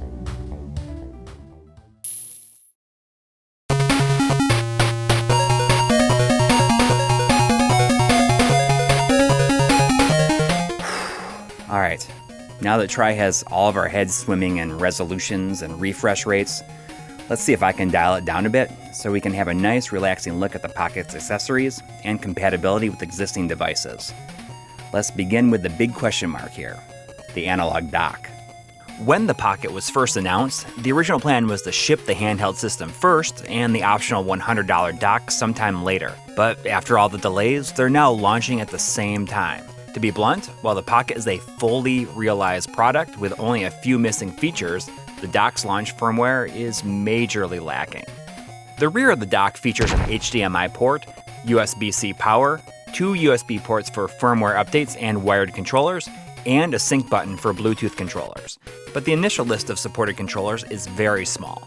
Only the DualShock 4, Switch Pro controller, and a handful of 8-bit DOE controllers. That list is supposed to expand soon, though. You can set an output resolution of 480p, 720p, or 1080p. And, well, that's about it. Frame blending, desaturation, and display modes are all currently grayed out, so you can't choose any of the emulated LCD effects or other flourishes. There's honestly not much that we can really even demonstrate with the dock right now.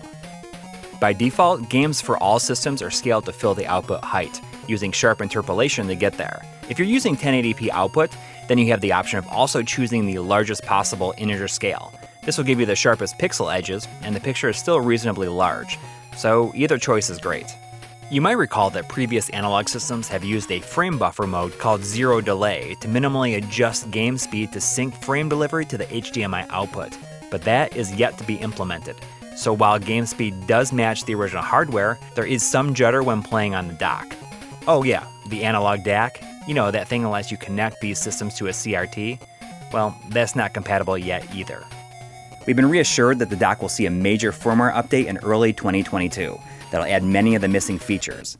But when compared against a slew of other ways to play portable games on a TV, the Mister, GBA Consolizer, a GameCube with the Game Boy interface, or even the Super Game Boy 2 on a Super NT, well, it's just not there yet.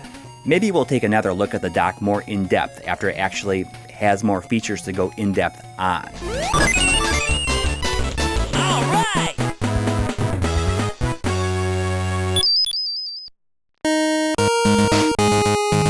Okay, now that the dock is out of the way, what else? Let's do something a little bit different this time around. I have a table full of games and accessories and other stuff. We're just going to go ahead and test a bunch of that and see what we can find out. When using a portable system, it can be critically important to be able to save and quit your game at a moment's notice.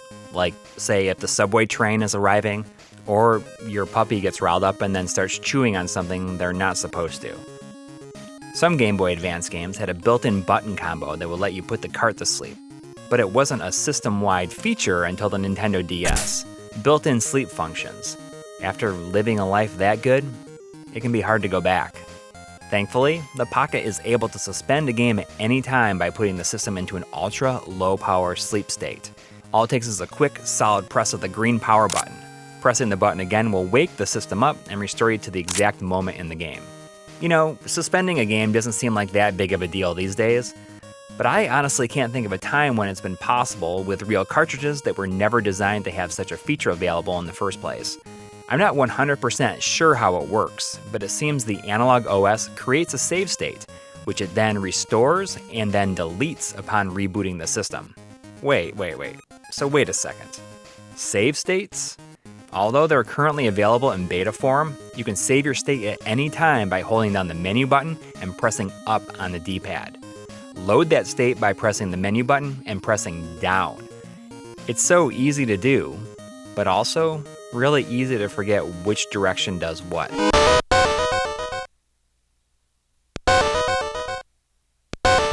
Save states, along with the library and memories feature on the main menu, are supposed to be more fully fleshed out in the upcoming firmware version 1.1, which we've been told is coming in January 2022. But in its current beta config, you can only have one state going at a time. No, not per game, in total. However, on the bright side, the save state shouldn't have an effect on what's actually saved to the cart itself. In the meantime, the base save states seem to work pretty good, although I've had it cause occasional graphical glitches in Game Gear games before. You know we're going to get around to it at some point anyhow, so let's stop screwing around and just jump into it. How well do EverDrives work with the Pocket? If I travel back in time from the future that I imagined I'd have as a child, a handheld gaming system combined with an EverDrive that has every last game on it would have blown young Corey's mind, far more than something like a flying car. Combine that with the Pocket screen, and I literally would have been comatose. So yeah, EverDrives work just like they do in a real system, and game compatibility has been good as far as I've tested. Things that work on original hardware seem to function in a similar manner when playing on the Pocket.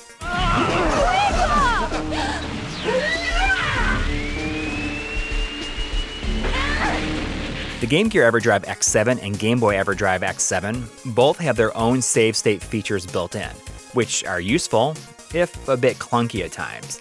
The quickness of the Pocket's built-in save state is great if you're trying to make it past a certain point, and then you can commit to a more permanent save using the EverDrive save states. The GBA EverDrive, though, well, that doesn't have any sort of in-game menu/save state function at all. The fact that the Pocket's own save state feature works, however impermanent as it might be, should totally make owners of both real happy. Of course, they only work from within the game that you're playing, not from the EverDrive menu. Still, if you're using the EverDrive on the Pocket, one main limitation you should be aware of is that putting the system to sleep is out of the question. When you press the power button, it gives you a warning that the cart isn't supported. If you select OK, then the system shuts down. You have to restart it to get back to the menu. That's unfortunate, but I can absolutely understand and appreciate why it's not possible. However, if you create a save state while playing a game on the EverDrive and shut down the system, you can load the save state as long as you reload the same game first. Yeah, It's a workaround, but it works. What about the different emulators that the GBA EverDrive uses to play games for other systems? Well, would you look at that? Game Boy, Game Boy Color, Neo Geo Pocket, and even NES. They work. Sorta. Neo Geo Pocket is so slow that it's unplayable, while NES audio is pretty jacked up.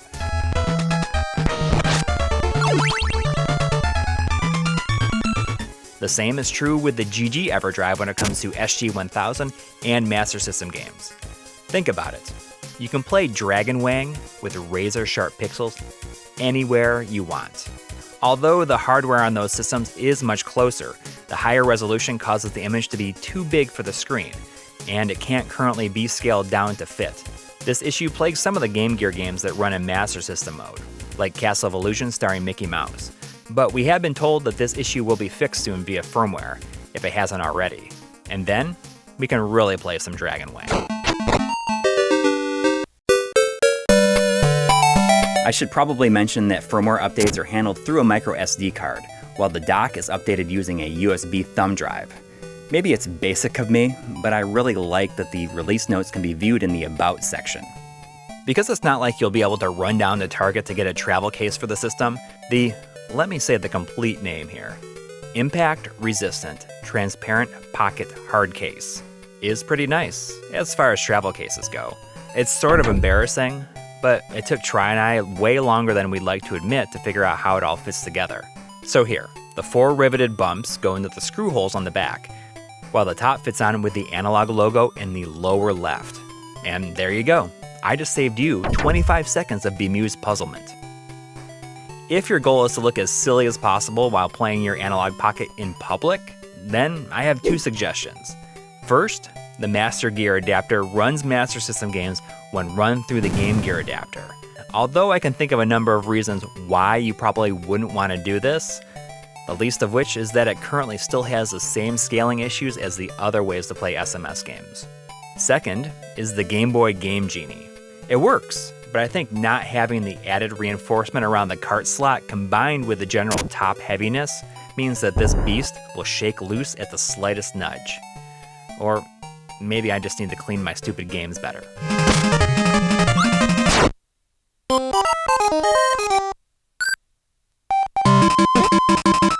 Aspiring game developers will get a big kick out of the GB Studio functionality. Games built using GB Studio need to be compiled in a .pocket format and placed inside the GB Studio folder on your SD card. Typical .gb ROM files aren't compatible. I'm speculating that the reason for this is so that the Pocket can tell the difference between regular game ROMs and homebrew. If they use the basic file extension, what's to stop it from loading retail games? Most will recognize the port at the bottom as a link cable extension I/O. And that's a pretty astute observation. But it's that, and oh, so much more. Using a special Analogue Pocket link cable, you can connect to the Game Boy Pocket, Game Boy Color, or Game Boy Advance. Original DMG systems are pushed to the wayside though. The end with the switch that says GBC and GBA goes into the Pocket, and the other goes into the system you want to connect to. I don't have a ton of 2-player games to test it out with, but I expect that it should work so long as the switch is flipped to the correct type of system. Heck, the port will even work with the Game Boy Advance to GameCube link cable, except that the bottom of the system isn't exactly designed to accommodate for the tabs on an official cable. But if you take the screws out, then you can pry open the shell with a little force. From there, you can plug it in and go to town. Although the fit is a little loose, so don't go too crazy, okay? It totally works for Crystal Chronicles multiplayer and stuff like that. It's safe to say that the handheld portion of Four Swords Adventures has never looked better. You can even load up supported NES games from Animal Crossing and unplug the link cable afterwards to take it with you. However, just like the standard NES classics on GBA, these use a sort of interlacing effect to squeeze the resolution down to GBA size. So turn on frame blend to make it look a bit better. This is obviously far from the best way to play any of these NES games, but it's just cool that it works. So I've been taking my sweet time with the other stuff because I've been completely terrified of doing the music connectivity portion of this video. Back in 2007, I went to a show in New York City called Blip Fest. Upon entering, the first thing I saw were people playing music with Game Boys. And it sounded freaking amazing. Analogue went ahead and made available a range of different types of MIDI cables, which, when combined with the Nano Loop Studio tool, is sure to give us some awesome creations. Although I'm not exactly the person to make a good demonstration of it here, but let's see what I can put together with limited time. Please, don't laugh.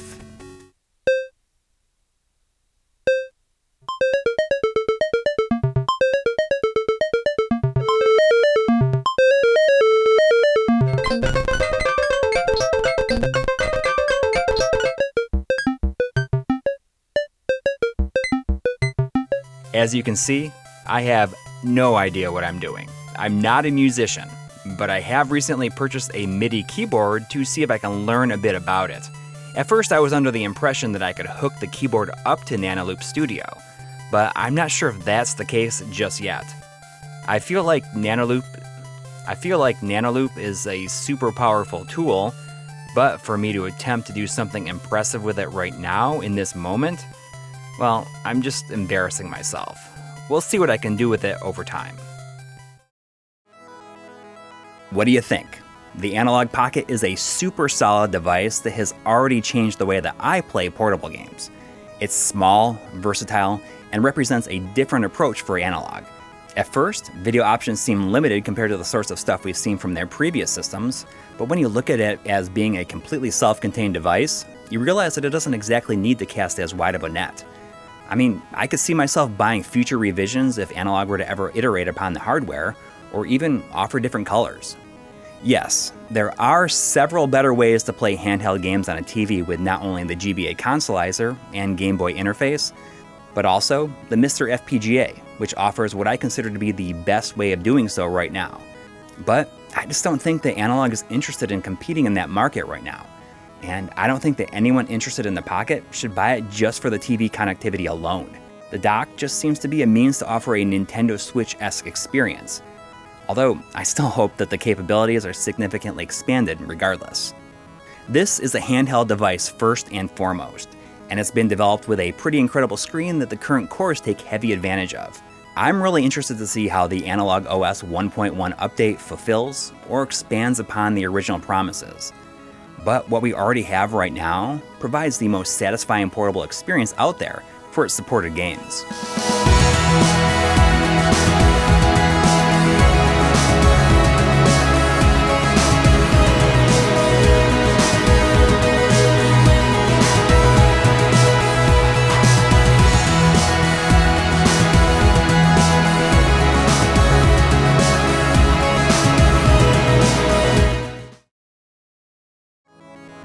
There is no shortage of machines that can play cartridges from the original Nintendo Entertainment System, all with their own pros and cons. Simple clone consoles, the Retron 5, Analogue Nt, and of course the real NES, which can be modified for far superior video quality than was ever possible back in the day. But now there's a new challenger, and the way it works is completely different from any NES alternative that has come before it. Thanks to RetroUSB for letting us take a look at their AVS.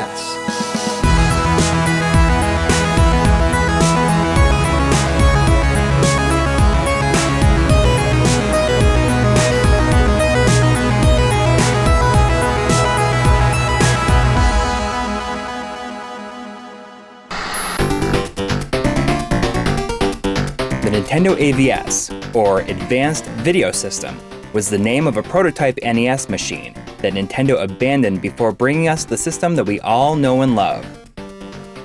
The AVS by RetroUSB pays homage to that old prototype while taking inspiration from the design of the NES.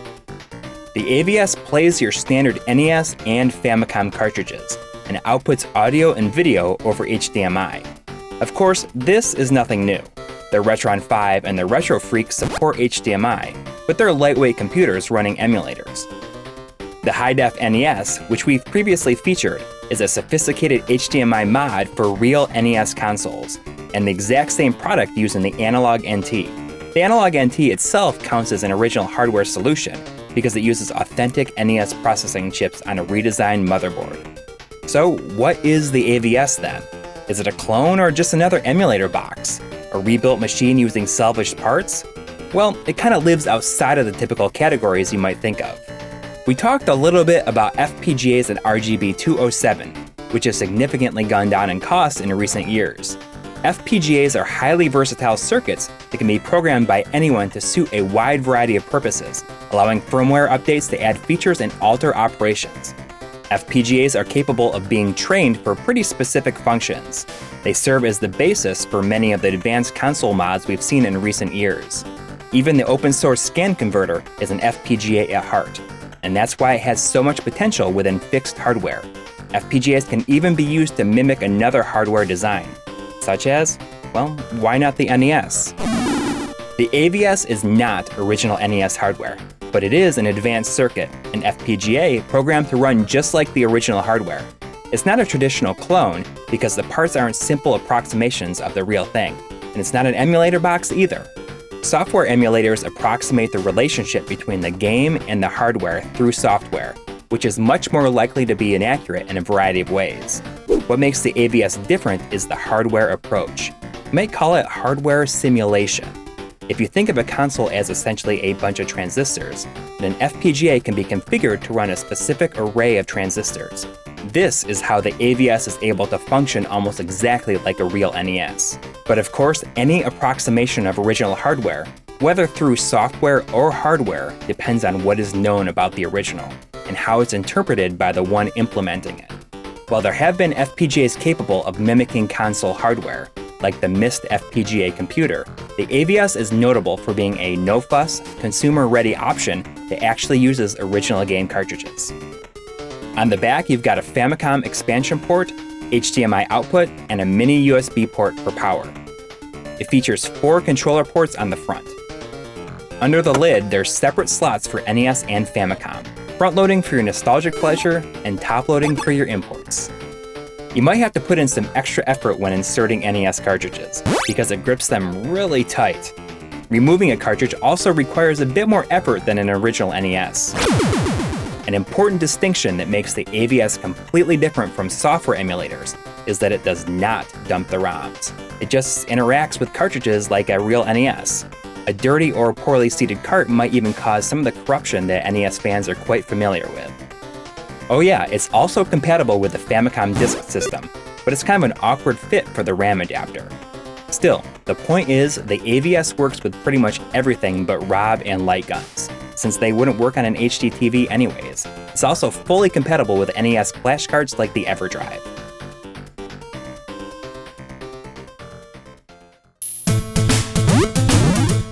Upon booting the AVS, you're greeted by a simple radial menu. But come on, this is NES, we don't need this crap. Let's just go and set it to automatically boot straight to the game. Now when you power on the AVS, it's just like turning on a real NES, except it's on your HD TV and it looks really good. After updating the firmware, which was necessary to solve some audio glitches, we didn't run across any issues during gameplay that felt to us like the AVS wasn't performing exactly like an actual NES or Famicom. Well, okay, even if we do just want to get straight to the action, we should spend a little time setting things up first. Holding a button combination of your choosing brings you into the system menu, which, do note, does reset the game. Conveniently, the AVS has a built-in cheat engine if you're into that sort of thing, with many pre-installed cheats, or you can just use your old Game Genie book if you've got it. But let's get to the point. You're here for video options. The AVS is compatible with PAL as well as NTSC. The vertical border and hide left side settings are just there in case you're bugged by some of the overscan junk that tends to be around the edges of NES games. Similar to the Retron 5, the AVS has no resolution options, only supporting 720p. Maybe a little disappointing, but this is mainly to keep the AVS affordable. It works easily because it's very simple to scale the resolution of NES games 240p to 720p with a simple 3x integer scale. Your TV then is responsible for completing the scale to fill its native 1080p or 4K resolution. Depending on how your TV handles this, it is possible that you may notice some input lag, but we're told that the AVS itself does not have any inherent lag. Regardless, I feel that 720p on a 1080p screen usually looks really good. We were not able to test on a 4K screen, but 720p is a 3x integer scale to 4K. So if the vertical resolution is scaled 3 times, then the horizontal resolution must also be scaled 3 times, right? Well, it's not quite so simple, and that's what the pixel aspect slider is for. The default in the middle appears to be a 4x horizontal scale, but in practice it looks a bit too wide to my eyes. In comparing the AVS on my HDTV versus a PVM, I found the third step on the aspect slider to be the most accurate.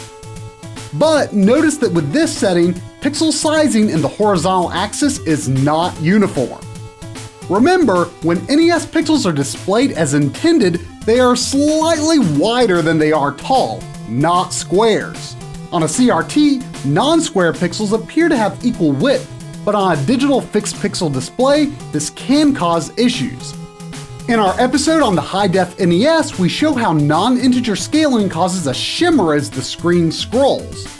For the high-def NES running at 1080p, our solution is to set the vertical pixel sizing to 4x and the horizontal to 5x, which is somewhat close to the correct aspect and makes for clean screen scrolling. In the time since we covered the high-def NES, a feature called interpolation has been implemented via firmware updates to blur the horizontal axis. At higher blurring levels, this does fix screen scrolling on non-integer scales, but whether it's worth the trade-off is up to you. As for the AVS, I found the uneven pixels to be less noticeable in regular play, and the shimmer effect to be much less pronounced than on the high-def NES.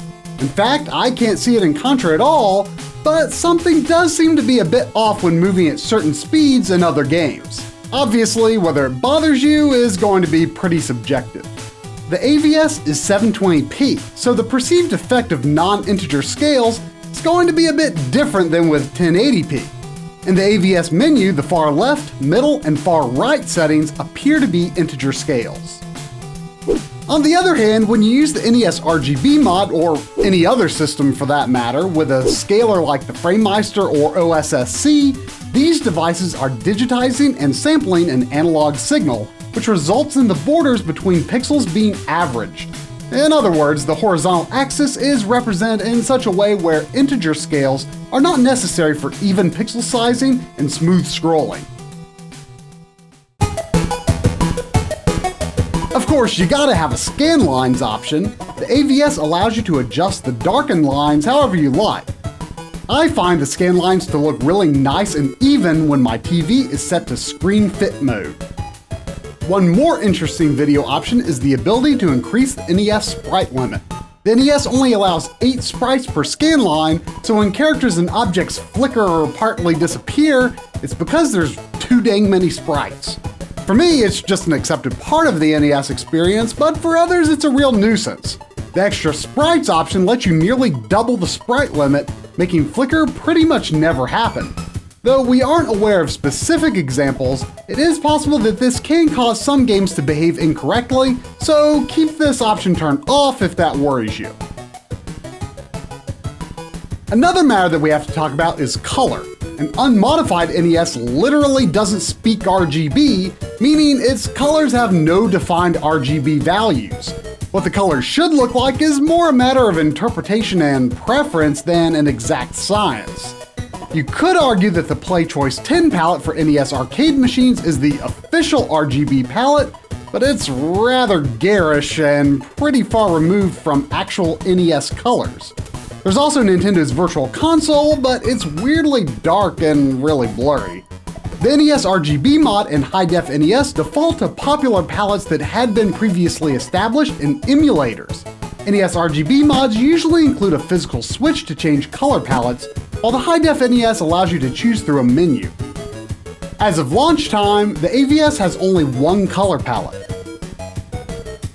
We've recently been enjoying a newer NES RGB palette called Unsaturated, developed by Firebrand X, the creator of the excellent Pixel Purist FrameMeister profiles, who used carefully calibrated direct capture of the composite output colors of a North American NES. The result can be flashed to NES RGB boards, and we think it is impressively accurate. This unsaturated palette has also already seen use in emulators, but as of the time of this video, the high-def NES and AVS do not support Firebrand X's palettes. Here's a look at how the AVS's color palette and 720p output compares to a variety of other ways to play NES games.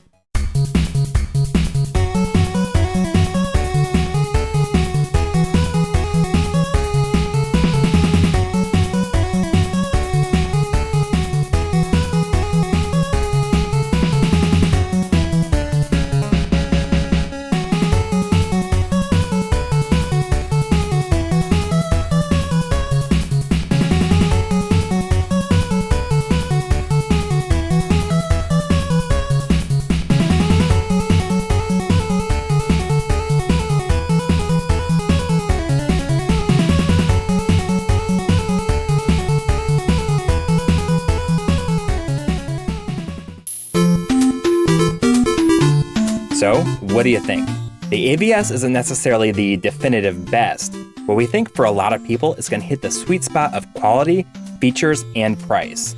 At $185, it's not exactly cheap, but it definitely gives you nice looking NES graphics over HDMI for a lot less money than a high-def NES, Analogue Nt, or the cost of an NES RGB mod combined with a good video scaler. On the other hand, something like the Retron 5 costs less and lets you play games for a lot more systems, but the emulation is laggy, and not to mention illegally implemented, and it doesn't look quite as nice. Official methods from Nintendo don't always look the best, and the game selection is a bit limited. Of course, there's also the so-called NES Mini that's still a few months away as of the production of this video. It features an all-new official emulator that we hope improves the visuals from the Wii U Virtual Console. But remember, it'll be limited to only 30 built-in games. Rest assured, we'll look into how this device compares as soon as it's available. Since RetroUSB can add features through firmware updates, we'd like to see support for additional color palettes, and if possible, an option for smoothing the horizontal scale to even out non-integer aspect ratios. You perform firmware updates through the Scoreboard software, which is also used to submit high scores to the NintendoAge.com database. It actually is really neat how it works. You run the Scoreboard software on your computer during gameplay with the AVS connected, while it checks the ROM for cheats and hacks. To coincide with the release of the AVS, RetroUSB is also releasing a series of NES carts featuring homebrew games, playable on the AVS as well as real NES consoles. We were sent a copy of 12 Seconds, a game where you die every 12 seconds, requiring you to use each life wisely to solve platforming challenges.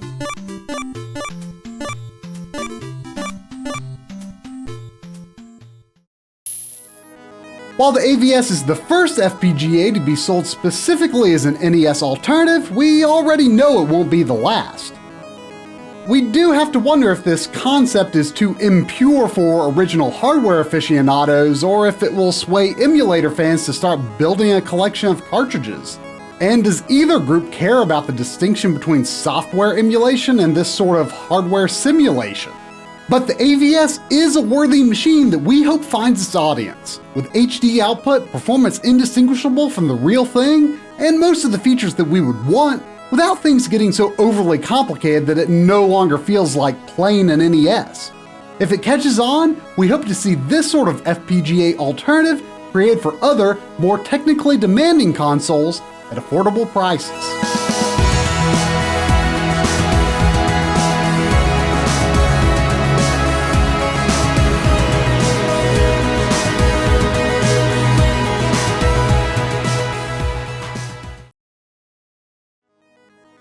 Just a few years ago, FPGA was a new term for most people in the video game community. Today, the idea of a single customizable integrated circuit replicating the behavior of complete video game systems has become part of the everyday conversation when it comes to retro gaming. From RetroUSB launching the AVS for NES games in 2016, to the open source Mister project, which has been rapidly gaining traction among the DIY crowd. There has been no shortage of enthusiasm for new FPGA developments. Leading the hype has been specialty console maker Analogue, with each release of their FPGA consoles having become something of an annual event at this point. Following in the footsteps of 2018's Super NT is Analogue's first FPGA system to focus on playing games for Sega consoles over HDMI.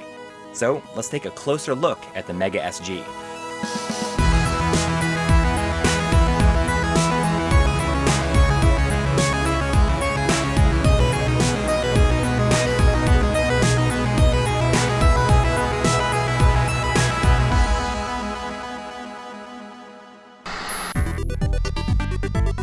The Genesis is remembered in North America as Sega's aggressive contender against Nintendo in the golden age of 2D gaming, one of the most famous and evenly matched console wars in history.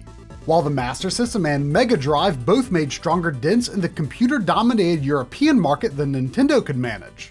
Both consoles remain to this day the ultimate icons of gaming in Brazil, and are treasured among hardcore collectors in Japan. As such, the Mega Sg appropriately pays tribute to the glory days of Sega's home consoles, hardware fondly loved the world over. The Mega Sg is first and foremost a Sega Genesis with HDMI output, or Mega Drive if that's what you call it where you're from, but just like the 16-bit machine that it's based on, it also allows you to enjoy much of Sega's 8-bit heritage. Included in the box is a simple adapter for Sega Master System cartridges. Analogue provide us with advanced consoles for testing, feedback, and review, but unfortunately the announced adapters for Game Gear games, the Sega MyCard format, SG-1000, SC-3000, and Sega Mark III cartridges were not available for us to try at the time of this episode. The Mega Sg cartridge slot can fit Genesis and Mega Drive games from any region. There's even a removable cover that reveals a Sega CD connection for attaching a real Sega CD or Mega CD system. It looks more than a little bit goofy, even with its little booster pad, but it's nice that the option is there at least. The Sega 32X and the 40 games that were released for it are not compatible at this time due to the 32X requiring an analog connection from the Genesis to mix graphics and sound. Native FPGA support for 32X games might have been on the table at one point, but we have to assume it would have required significant additional costs of time, engineering, and hardware, so its absence is understandable, although it's surely a disappointment for some.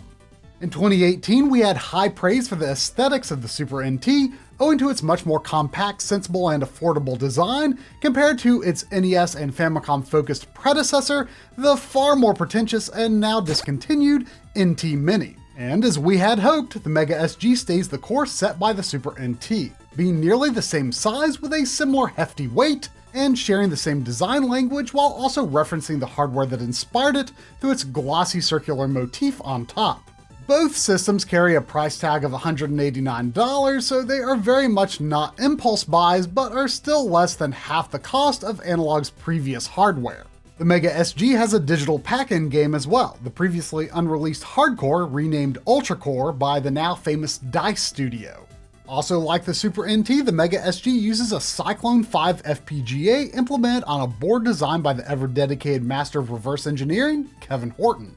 And as you'll see, there is quite a lot of parity between the Super NT and Mega Sg, but also a lot of features specific to optimizing Genesis games, especially for audio. So we're going to try to go over almost everything you can do with the system that impacts how games look, sound, and play, as well as give you some ideas for what settings to choose, but keep in mind that our experience is based on various firmware versions leading up to the Mega Sg's launch.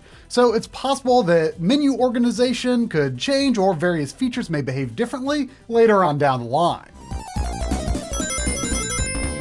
The video settings menu will look very familiar to anyone who's used a Super NT. For the most part, we'll be using 1080p at 60Hz, but 480p, 720p, and 50Hz modes are also available. If you have a 4K TV, the quality will depend on your TV's method of upscaling these resolutions, but we both feel that the Mega Sg looks really good on our 4K LG OLEDs. The screen size menu is a set of limited options for those who don't have any desire for granular scaling controls. The default 4.5x height and 4:3 aspect ratio for 16:9 displays should satisfy most users. 5x will fill the screen more, but some gameplay information may be cut off at the top or bottom.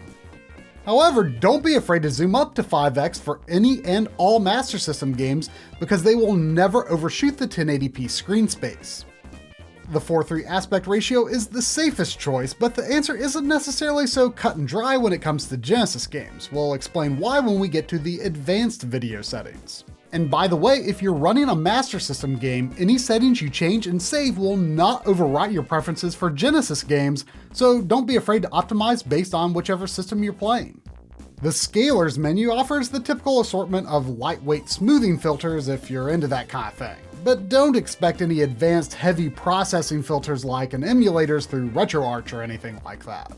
But the most important thing in the Scalars menu are the toggles to disable horizontal and or vertical interpolation. By default, both axes are interpolated, which is not a bad thing in most situations. Think of this sort of interpolation as being like anti-aliasing for pixel graphics. Its purpose is to soften the image just enough to smooth over uneven pixels to prevent visible shimmering as the screen scrolls, while still trying to give an overall sharp presentation. Interpolation is by no means a guaranteed feature in retro products or compilations, so we're grateful that the Super NT's excellent scaling engine has been ported over here. From a normal viewing distance, it should not be terribly obvious that any softening has been applied, and in most cases you should see no scrolling shimmer. Of course, there's also the Scanlines menu, which many people consider essential to the retro game experience. Normal scanlines are simple dark lines that pass between every pixel row. Hybrid scanlines are thicker when running through dark colors and thinner when running through light colors to simulate a CRT television's bloom effect. Both types of scanline overlays appear lighter when the depth slider is on the left and darker when pushed toward the right. And this is important: if you're using scanlines, you must set your screen sizing to 4x height or 5x height, or else the scanlines will appear uneven. And as is the case with almost every piece of retro game upscaling tech, scanlines arguably look a fair bit more impressive when the system is set to 720p instead of 1080p, and the softer feel is certainly a bit truer to a CRT experience. If you think the scanlines are darkening the image too much, well, it's about time we got to the fun stuff by hitting the advanced mode toggle. Among several other things, this reveals a color menu wherein you can adjust the gamma for any color for whatever reason you might have to do so. Bringing them all up just a bit can compensate for the darkened image when using scanlines. And if you want to use the RGB limited range mode, you may need to save your settings and restart the system for it to properly take effect. You should only need to mess with this setting if colors don't seem like they should. For instance, if black is dark gray instead of black, or if darker colors are being crushed to black on your screen. The Extra Features menu has some very nice options for working around some of the Genesis's less flattering visual characteristics. Border masking is enabled by default. On the original Genesis hardware, a scene's background color often manifests as a broader border around the game's graphics. While the Genesis primarily outputs a 240p analog signal, NTSC region consoles can actually only fill 224 of those lines with useful graphics. Because of this consistency where the game graphics end and the borders begin, the Mega Sg can simply crop the borders out perfectly every time with every game, unless there's some fringe case we aren't aware of, outside of the 2017 homebrew demo Overdrive 2, which takes advantage of the fact that the PAL Mega Drive can technically fill 240 lines if you code it to do so. You can try the 240 line PAL mode for yourself in the 240p Test Suite software, in which case you can see that some picture information at the top and bottom of the active video area is missing, even with border cropping disabled, at least at present. Another famous visual artifact that can be seen on original Genesis hardware are a series of flickering rainbow dots that are often present in the space below the game graphics. Well, if anyone out there happens to be particularly charmed by these dots, we regret to inform them that they do not exist on the Mega Sg at all, even if border masking is disabled. Note that if you're playing a Sega Master System game, the border masking option disappears to make way for a full-fledged cropping feature. Master System game graphics fill only 192 lines of the 240p resolution, resulting in a bit of a letterboxing effect. However, the exact space the graphics fill can vary even within the same game. In Phantasy Star, for instance, if you crop based on the colored border seen in the overhead segments, then you'll also crop out a bit of the graphics used in the first-person view, such as in battle scenes. Here are some cropping settings that we found to work well for most Master System games we tested, but in some cases such as Rambo First Blood Part 2, you may not want to crop the left side at all. Back to the Genesis side and the extra settings menu again, here's a feature that will get a lot of people very excited: dither blending. The Sega Genesis is very famous for its gratuitous use of dithering, with many fans insisting that the composite video connections that were most commonly used in the 80s and 90s are still the only proper way to play Genesis, due to the developers often taking advantage of the signal's smudgy quality to blend these alternating color patterns into new shades, simulating the greater color depth or partial transparency effects possible on competing consoles. This is certainly very clever and cool and all, but speaking for ourselves, we're more than willing to accept raw dithering as part of the retro aesthetic and use higher quality RGB cables for our Sega Genesis consoles, or in the case of the Mega Sg, HDMI output. So if you'd like to see what the dither blending effects can look like when paired with clean digital video from the Mega Sg, well, take a look. The algorithm seeks out patterns that are believed to be dithering and creates new shades by mixing the colors. It also attacks parts of the image that don't need any blending, really wrecking smaller fonts. Different effects tend to require different thresholds on the dither blending slider, so it can be difficult to find a comfortable setting for any given game. As a general rule, we find that the generic color blending for extra shading works best with the slider all the way to the left, while transparency effects tend to look better with the slider toward the middle or right side. Blended transparency effects can also look a little strange or flickery when moving against parallax background layers, at least to my eye. And if you thought it might be a major shot in the arm for Sega CD FMV games, well, keep your expectations modest. As it currently stands, dither blending is an imperfect but worthwhile experimental effect, and each person will just have to try it for themselves to decide if they like it on a game-by-game basis. Interestingly, at this time, the Extra Features menu has no option for increasing the sprite limit, which is a feature present on the Nt Mini and Super NT that can eliminate sprite flicker when too many sprites are present on one scan line. While this can manifest on the Genesis, and by extension the Mega Sg, it is generally a much rarer occurrence on 16-bit hardware compared to 8-bit hardware. If you were paying attention, you may have noticed that Advanced Mode has replaced the screen size menu with width and height. This is where the real fun is, but first we have to explain a bit about the video modes that the Sega Genesis hardware can use. Most of the consoles that the Genesis competed against primarily use a horizontal resolution of 256 pixels, although there are of course unusual cases where other modes may be used. The Genesis can also run games at 256 pixels wide, but in many ways it was ahead of its time, and that a large majority of Genesis games actually run at 320 pixels wide, a resolution that was later adopted as the dominant standard in the following generation.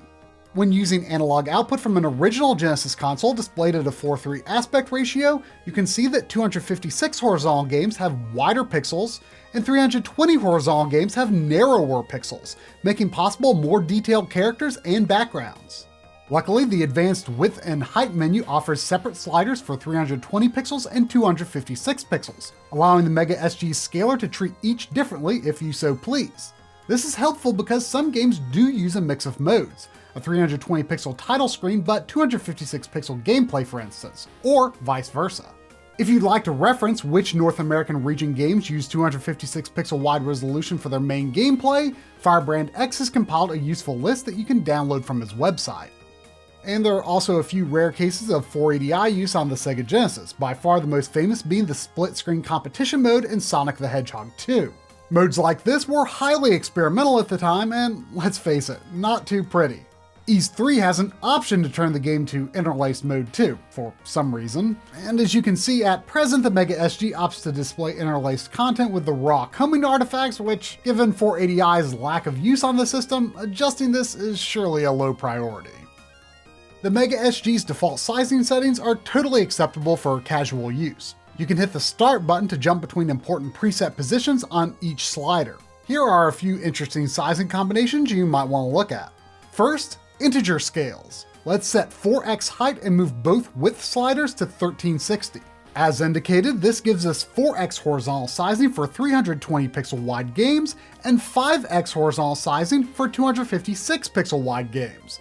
This makes 256 pixel wide games look like this, and 320 pixel wide games look like this. Since interpolation is not needed when using integer scales, let's turn that off in the scaler menu so that we get the sharpest possible pixels. For comparison's sake, graphics in 256 pixel wide games definitely look too skinny when using a square pixel aspect ratio. While 5x horizontal is technically wider than a 4:3 aspect ratio, it's not too bad. But it's when it comes to 320 pixel wide games, a compelling argument can be made in favor of a square pixel integer scale over the traditional 4:3 aspect. This is because, for some curious reason, 320 pixel wide games pretty consistently have artwork drawn in such a way where intended circles and squares appear skinnier than true circles or squares when the image is displayed at a 4:3 aspect ratio. Yes, even on a CRT. And so, some people may find that 320 horizontal resolution games look better at this slightly wider aspect ratio with crisp, perfectly square, non-interpolated pixels.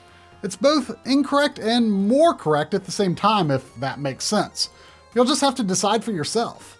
If you want a bigger picture and aren't afraid to push a few pixels outside the 1080p space, you can also match 5x vertical to 5x horizontal. For 256 pixel wide games, a 6x horizontal scale may pair nicely with a 5x vertical scale, creating an aspect ratio closer to 4:3 than 5x horizontal and 4x vertical. But if we turn interpolation back on, we can go wild scaling the image however we like. Here are the settings we dialed in for use with 1080p output, which we've used for a large majority of Mega Sg Genesis footage in this episode. As long as your TV is set to not cut off any overscan, this perfectly fills the 1080p space, does not cut off any game graphics, centers the game window, and the aspect ratio is based on the generic 4:3 sizing of the open source scan converter. If you prefer a wider aspect to crack the shapes of 320 pixel wide games like I was just talking about, setting the 320 slider to where it says 4:3 for 1610 should be very close to a square pixel aspect regardless of your vertical sizing.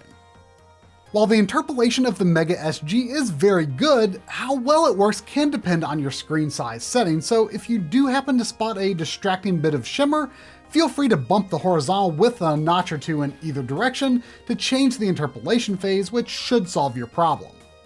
As with the basic sizing settings, there's no need to use anything less than 5x for Master System games, which means you can also use scan lines and disable vertical interpolation with no negative effects. You might just want to use the 4:3 marker on the slider, or since Master System games run at a horizontal resolution of 256 pixels, a 6x integer scale can get you that close enough aspect ratio, and then you can just forego interpolation altogether.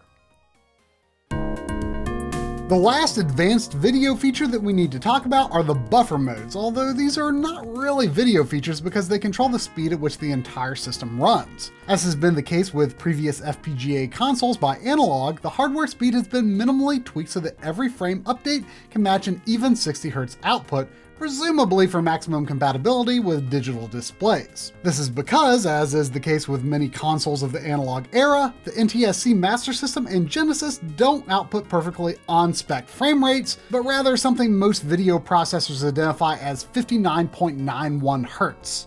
The default buffer mode is called Zero Delay, which speeds up the games to an even 60 Hz, matching the Mega Sg's HDMI output and resulting in no lag other than whatever your TV or monitor might cause. If this speed discrepancy gnaws away at your soul and keeps you up at night, then you might be interested in trying the fully buffered mode.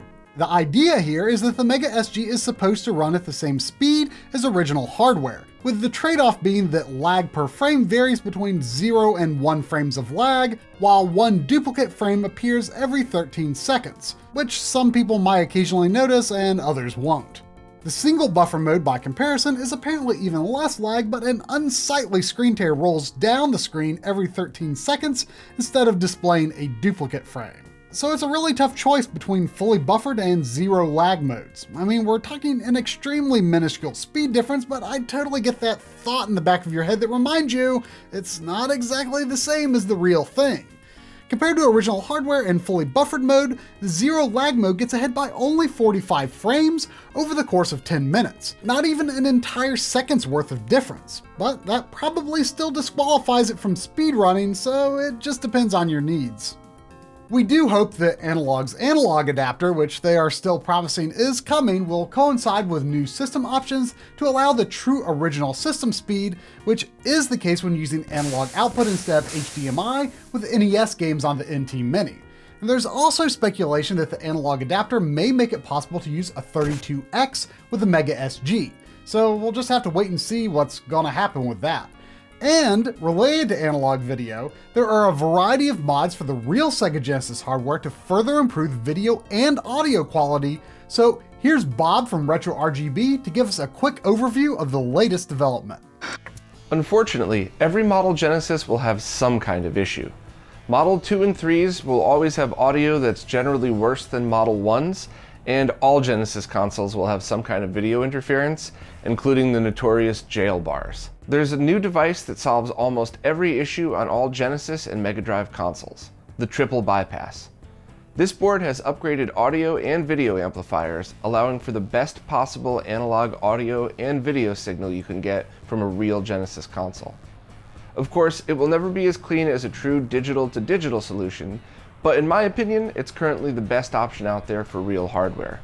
For more information and installation instructions on the triple bypass, check out the RetroRGB website and YouTube channel. As for any hopes and dreams you may have for HDMI mods, well, from what we've been told by folks familiar with the inner workings of the Genesis hardware, a true digital HDMI mod such as what we've seen with NES, N64, and Dreamcast is relatively unlikely to be developed for the Genesis. In other words, the Mega Sg is probably the best hardware approximation of the Sega Genesis that can play your original cartridges and output HDMI video that we're likely to see anytime soon.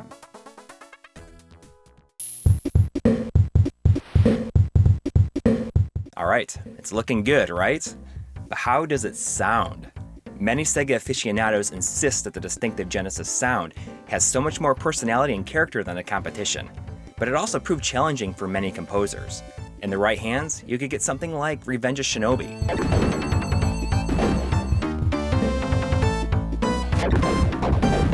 While others, you might end up with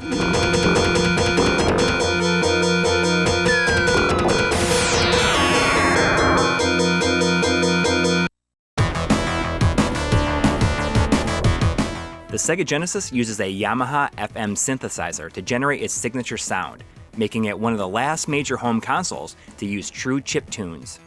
Additional sound effects are generated by an integrated PSG, or Programmable Sound Generator. One thing is for certain, reproducing accurate Genesis audio can be an absolute beast to wrangle, even with newer technology.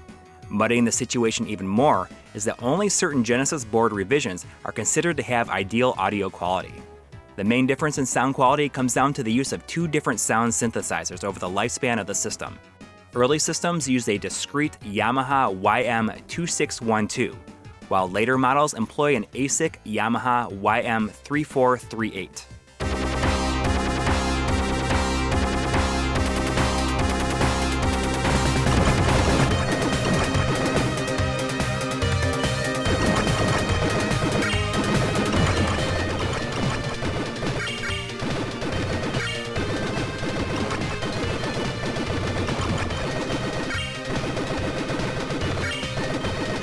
True to the design of the Model 1 Genesis, there is a functioning analog headphone jack in the front of the console. While it might feel a bit unnecessary in this day and age, it's a welcome nod to the original and could be useful for musicians or fans of analog amplifiers. You can adjust the headphone volume and impedance levels to suit your needs. Channel levels and panning let you tweak the volume levels of both the FM and PSG sound, which can give some neat insight into how music on the system was composed.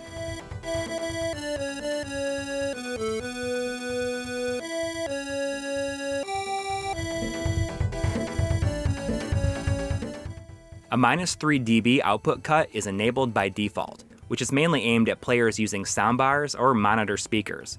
Overall, the audio output of the Mega Sg seems to be a bit quieter than the original hardware, so it's hard to say how many people will need this feature. The Enable Cartridge and CD Audio option activates expansion audio from devices like an EverDrive or the Powerbase Mini FM, as well as the CD audio from an attached Sega CD. For the most part, the Sega CD audio sounds nice and clean, particularly in our Model 1 Sega CD units. But I do hear occasional audio pops in certain FMV games when using my Model 2 Sega CD. This doesn't happen when paired with a real Sega Genesis system.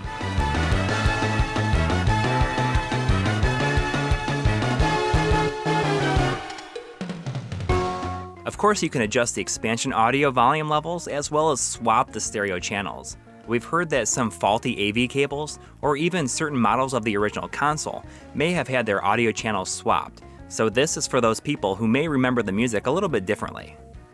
There's two schools of thought when it comes to the Genesis sound. One side wants to perfect the sound with a clean digital reproduction, while the others are more interested in replicating the dirtier analog feel of the original system. The low-pass filter and ladder effect depth are advanced features which are aimed at dialing in the quirks and texture to make the sound exactly the way you might want it, or remember it. Activating and adjusting the low-pass filter will attenuate the higher frequencies in the FM sound, trying to simulate the original Genesis audio circuit.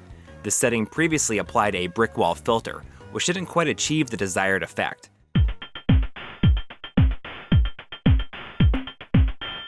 But with firmware 4.0, you can dial in advanced settings like cutoff frequency and roll-off.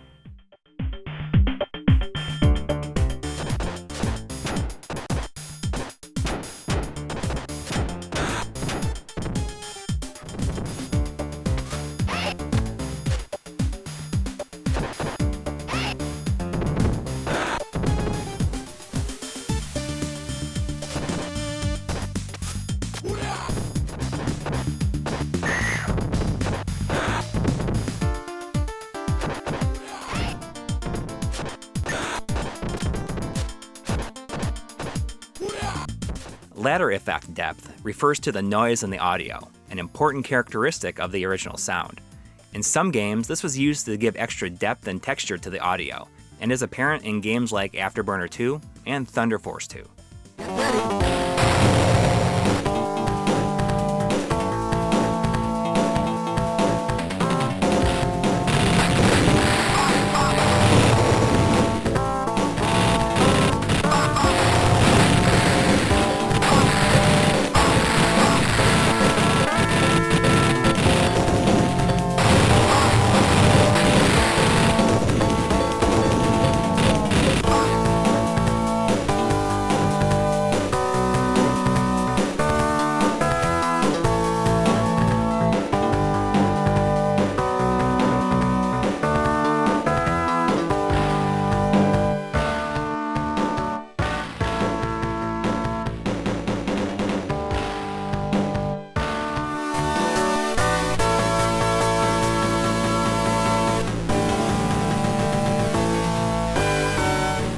The high-quality YM2612 setting enables the full bit depth of the audio, which may derive a more pleasing sound to some ears.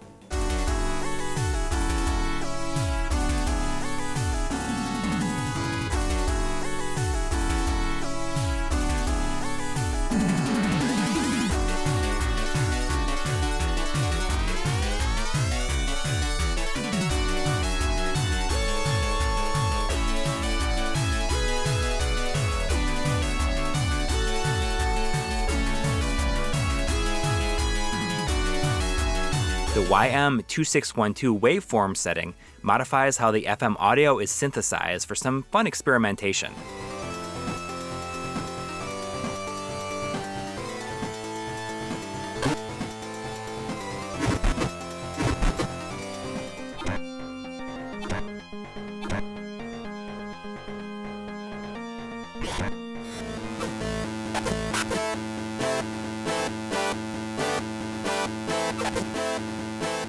Before we move on, there's one final audio tweak all the way over in the system menu, under the hardware settings. The YM3438 Busy Behavior toggle.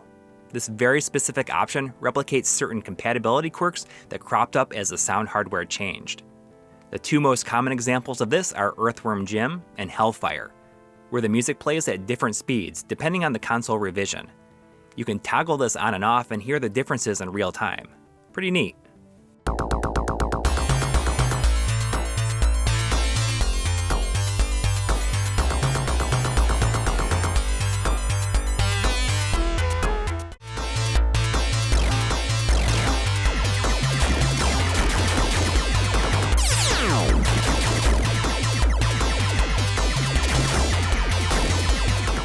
Now all this is of course a very subjective thing.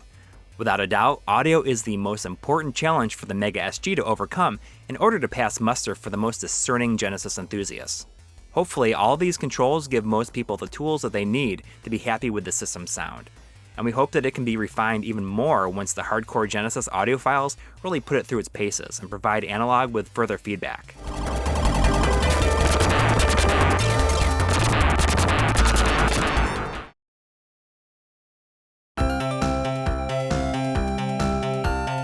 On the 8-bit side of things, the Sega Master System uses PSG sound for its standard audio, which is also present in Genesis consoles for compatibility reasons. However, an FM sound module with a Yamaha YM2413 synthesizer was released for the Master System's Japanese counterpart, the Sega Mark III, which allows for expanded audio. Oftentimes, the sound composed for the FM module remains present in the International Master System game cartridges, but there was no official way to use it.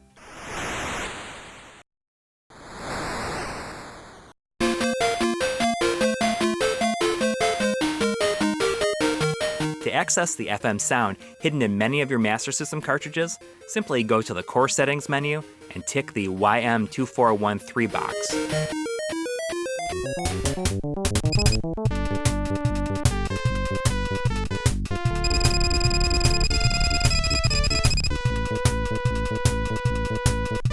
Certain games may require additional setups to use FM audio. Wonder Boy 3, for instance, needs to have the system region set to Japan. FM sound is not necessarily a straight-up upgrade over PSG audio. It's rather divisive, actually, but it's interesting to hear different versions of the same compositions. Authenticity is fairly accurate to my ears, but keep in mind that we don't have the means to test against a real Japanese console with the FM module.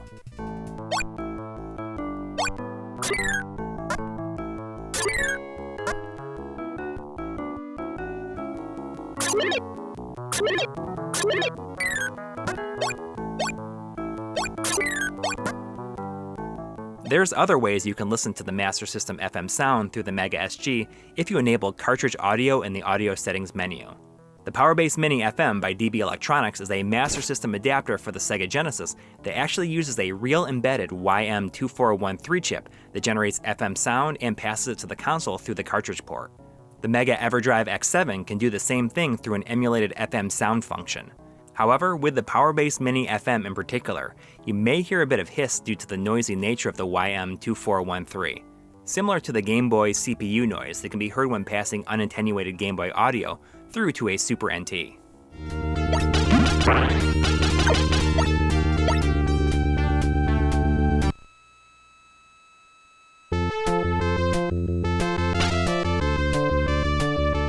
Alright, let's go back to the hardware menu where we saw that busy behavior toggle and take a look at some of the system's general compatibility functions.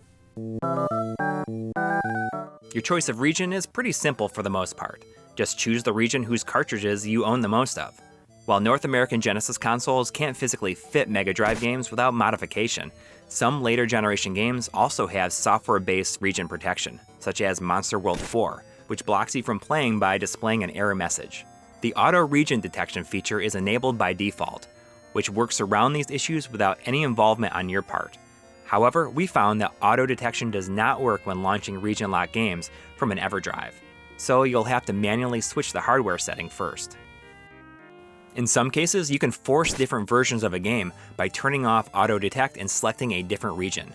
Games like Mystic Defender have certain graphical changes in other areas of the world that are still on the cartridge. The same is also true for many Master System games. The Force 3-button mode is for instances where using a 6-button controller may cause issues with earlier games. While most of the situations where this occurs seem to have been remedied at the firmware level on the Mega Sg, this option exists for any remaining fringe cases where it might crop up. Related to that, back in the System menu under Hotkeys, is one more compatibility option of note. Pass-through mode turns off all processing that circumvents controller incompatibilities. For instance, while many Master System games can be played with Genesis controllers on original hardware, others, such as Wonder Boy and Monsterland, glitch out unless you're using a Master System controller. Luckily, on the Mega Sg, you can play this game with a Genesis controller, but enabling pass-through mode recreates the glitch. Now, this might seem undesirable, but the feature exists for the possibility of obscure untested controller hardware that may have difficulties with the Mega Sg's compatibility layer, as well as eliminate an apparently tiny amount of latency caused by the hotkey and compatibility functions. The hotkeys let you set a button combination for accessing the menu or quickly resetting the game. An important note for Mega EverDrive users: the default Mega Sg menu hotkey matches the hotkey for the in-game menu on a Mega EverDrive, so if you use one of those with a Mega Sg, you'll want to change one or the other as soon as possible. Oh, by the way, if you have 8BitDo's M30 controller, you can use the extremely convenient menu button for directly accessing the Mega Sg menu. Unfortunately, the M30 is not included with the Mega Sg, but it's very obviously designed to pair with it. While it does take some liberties with the design of the controllers that inspired it, it's remarkably comfy and has by far the best D-pad we've ever used on one of 8BitDo's controllers. The 2.4 GHz version can connect to devices like the Mega Sg that use regular Genesis controller ports, but you'll need to buy the Bluetooth version if you want to connect to other consoles wirelessly. So the Mega Sg has the tools to make the games look like you want, and hopefully sound like you want. But do the games work right? Here's a quick hit list of some of the compatibility tests we tried out.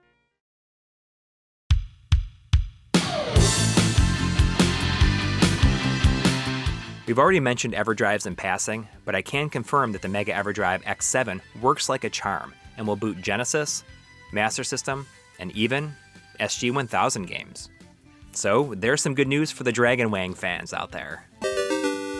The Game Gear adapter might not be available yet, but certain Game Gear games converted to play on a Master System do work with the X7. The Master EverDrive also works fine, both the original model and the recently released X7. If you've ever booted up a Sega console and seen a message that says, produced by or under license from Sega Enterprises, that's called the Trademark Security System screen, or TMSS for short. These systems are incompatible with a number of games, such as the early unlicensed Electronic Arts games, and weirdly, even some of Sega's own titles.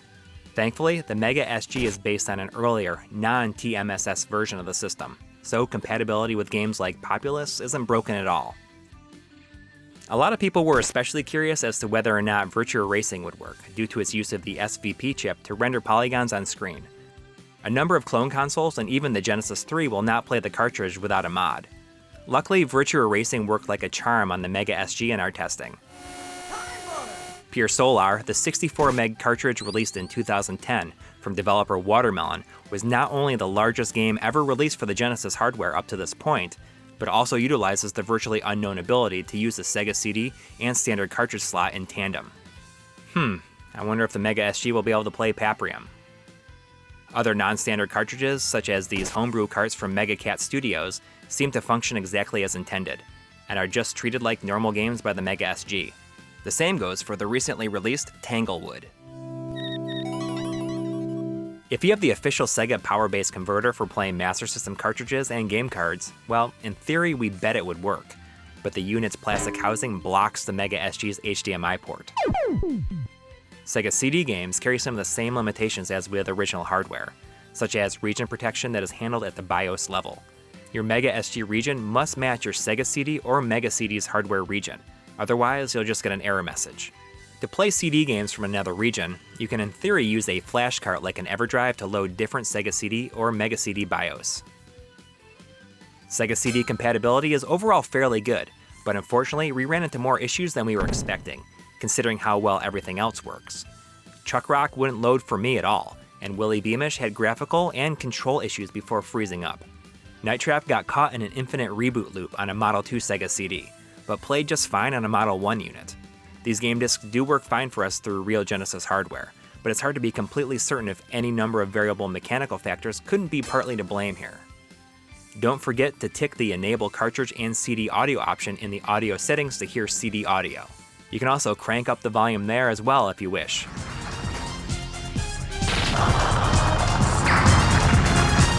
Sega CD peripherals, such as the official and DB Electronic versions of the RAM cart, function just as they should. Some Master System games, such as Zillion, will not boot if you have your Mega Sg connected to a Sega CD.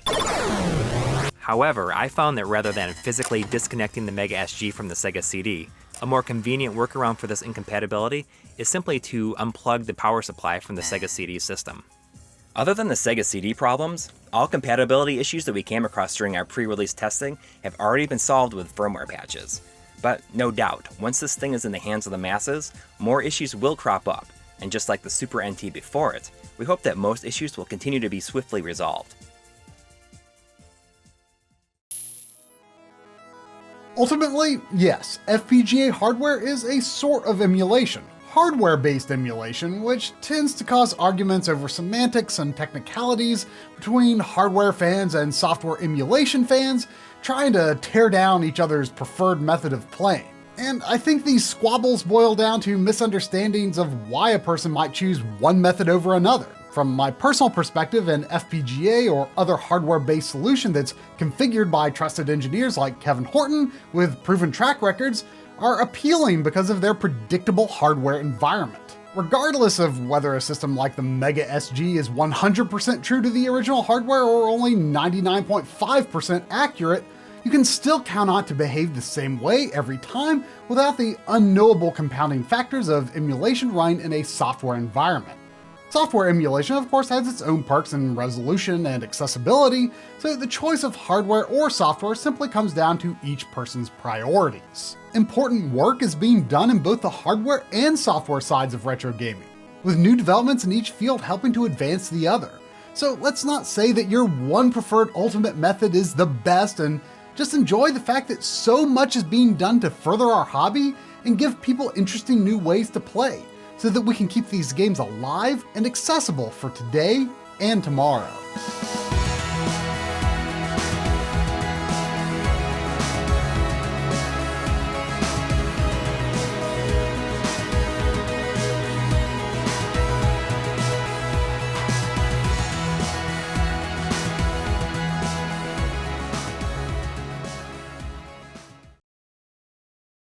Konami jumps into the mini console game with the PC Engine Mini, and we've managed to get our hands on one. So does it have anything to offer beyond what we've come to expect from these plug-and-play emulation boxes?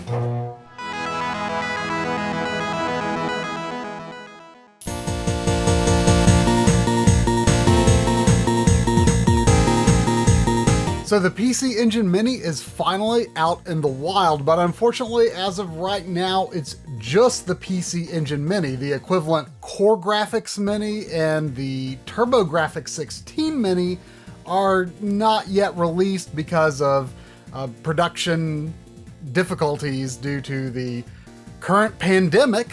But if you pre-order the PC Engine Mini within a certain time frame, they did have enough available to ship those out.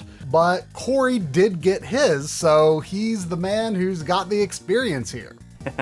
That's right. I did a live stream the other night where I unboxed it and checked it out, along with about 600 other people.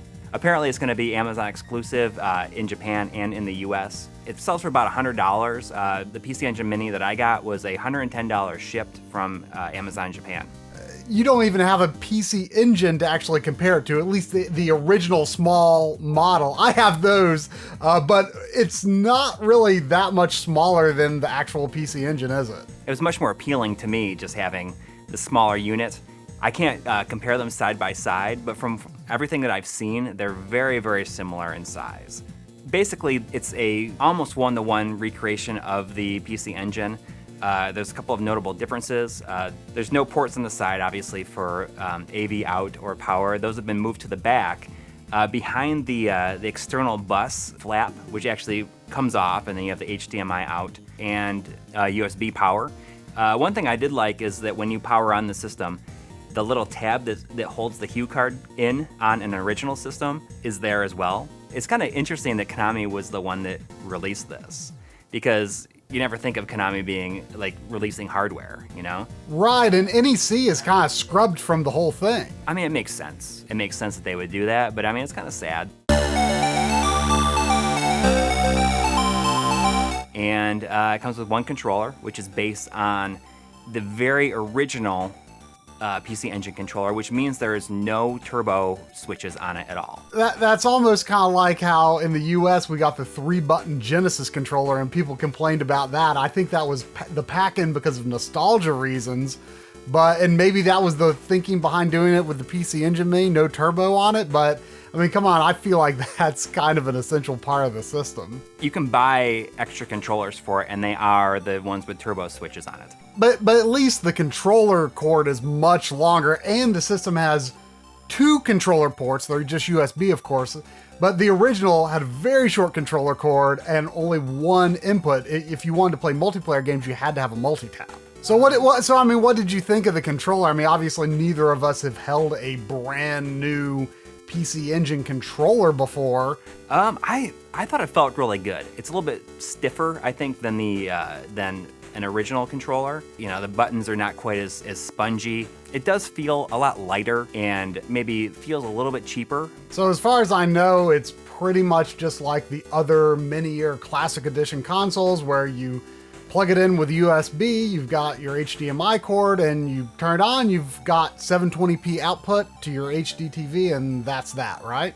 Yeah, basically. I mean, it's just plug and play. Right away, I mean, I was pleasantly surprised by just like how lavish the menu system was, because there's just a lot of personality here. You can also switch the menu system to have like a TurboGrafx interface, much like you can change the language on the Genesis Mini to have like Mega Drive or Genesis display. Here, it's more built into the entire interface.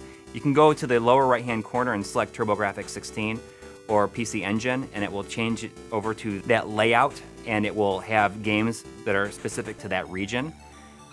Hidden deeper within the menu is the option to change the PC Engine menu to a Core Graphics menu. So it switches from white to a dark gray and blue. Which we should point out that this was handled by M2, just like the Genesis Mini was. So, you know, kind of their love and care for these games, I think, shines through in that interface. Maybe this is just my opinion and the way that the menu feels versus the Genesis Mini, but I really felt that there was a lot of care put into the menus and a lot of personality, and it was clear that maybe the people who worked on it at M2 were excited to be working on something that wasn't just focused on the Genesis. Yeah, and I mean, the PC Engine was an extremely popular console in Japan, and it's great that this is kind of getting a worldwide release eventually anyway, because it's probably like the best system that people in the West have like the least experience with. What's really cool is when you boot up a game, it has a little animation where it shows the HUE card being put into the system. But if you play a CD game, it puts in the Super System card and then it shows the CD-ROM booting up. You can access an in-game menu by holding down Start and Run at the same time. And there's, of course, 4 save slots, which is customary for these plug-and-play devices. So when you compare like the Genesis Mini and the PC Engine Mini to like, say, the ones that Nintendo did, or even the PlayStation Classic, the biggest advantage, I guess, is just like this sheer selection of games. There are a lot of games that M2 packed into the Genesis Mini and the PC Engine Mini. There is over 50 games, more around 60. Not only is there standard PC Engine HUE card games, but also Super CD-ROM games and Super Graphics games. But like, the way they count it is kind of weird, because aren't some of them kind of duplicates where you've got like the American version and the Japanese version, and they kind of count them as adding to the total? For all intents and purposes, outside of a couple of like outliers, the library is exactly the same between Japan and the US. So you have a bunch of PC Engine games, and then you have a smaller selection of TurboGrafx games. There's some games that are only available on the TurboGrafx 16 side and only available on the PC Engine side.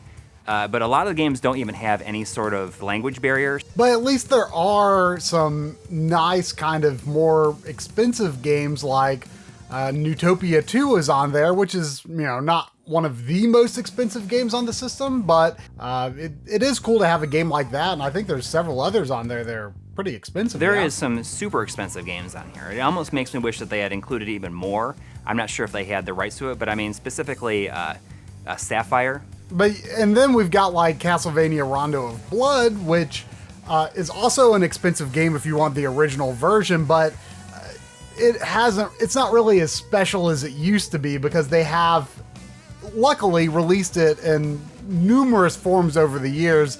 So that game in particular is not necessarily incentive to buy this because there are better ways to play Rondo of Blood than on the PC Engine Mini, I would think at this point. But as always, it's cool to see Ys Book 1 and 2 on here because that is probably like maybe my favorite game on the system. There is 4 hidden games that I know of as of right now. If you hold down select and press run on either Fantasy Zone and Gradius, it will boot up a near arcade perfect version that they've rebuilt and it has all new soundtrack, new graphics, and they're incredible. For a lot of people, those might be the reason to get the system. I think one of the interesting things is that people tend to think of the PC Engine library as very shooter heavy, and I think this library could be a good opportunity for people to kind of explore, like, what is the PC Engine? What is this library like? And I think you might be surprised that there could be a lot more for you on the system than you think.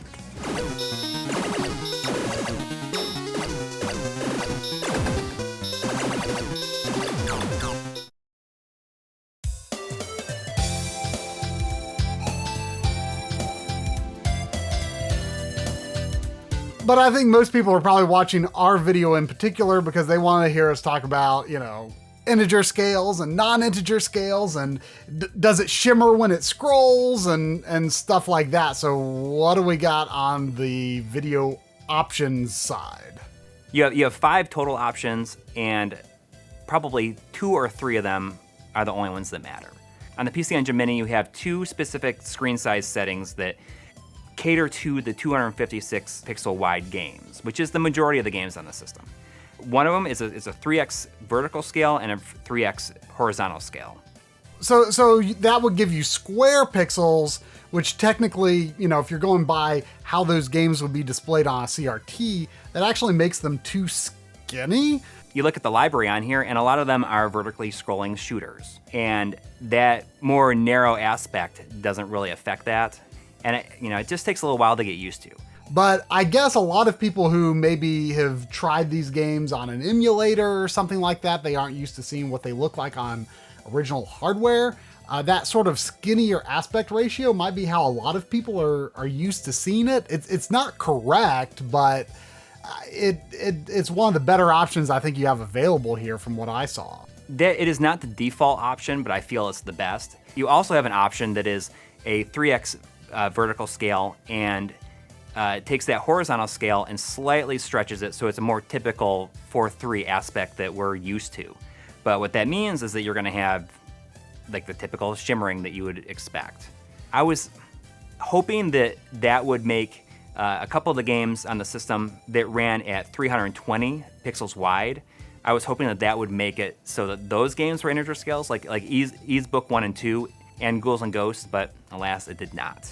There's one more. Obviously, this is the one that probably a lot of people will choose, and it's just the one that maintains the 4:3 aspect, but also stretches out the top and bottom to fill out the rest of the screen as well. And stretching that to fill out the vertical also introduces vertically scrolling shimmer, which really affects a lot of the vertically scrolling shooters on the system, like Soldier Blade. But I think you're right. I think the average person probably will choose that. And, it's hard for me to unsee the shimmer, but maybe the average person won't notice or won't be bothered by it. Yeah, I mean, I think that the average person doesn't care. And of course, you have the 16:9 stretch that just fills up the entire screen with the stretched out game. There's a really cool overlay of the Turbo Express, and it shrinks down the screen and puts a filter on it.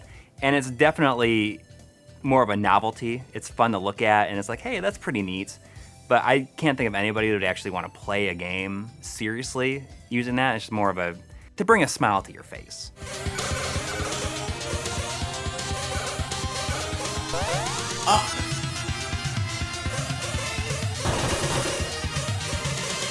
I actually didn't know this. There are some games that don't run at 256 pixels wide on the PC Engine. The thing that a lot of people have been calling out, it was R-Type. And Some other people have talked about shimmer in R-Type, and essentially, the reason there's shimmer on all graphical modes in that is because the US version in particular, which is on the system, runs at 336 pixels wide, which means that any of the screen sizes you switch to is going to be wrong, and you're going to get shimmer no matter what. Like the one size fits all screen sizing, you know, it works for a majority of the games on the system, but certain ones like R-Type are going to have these issues.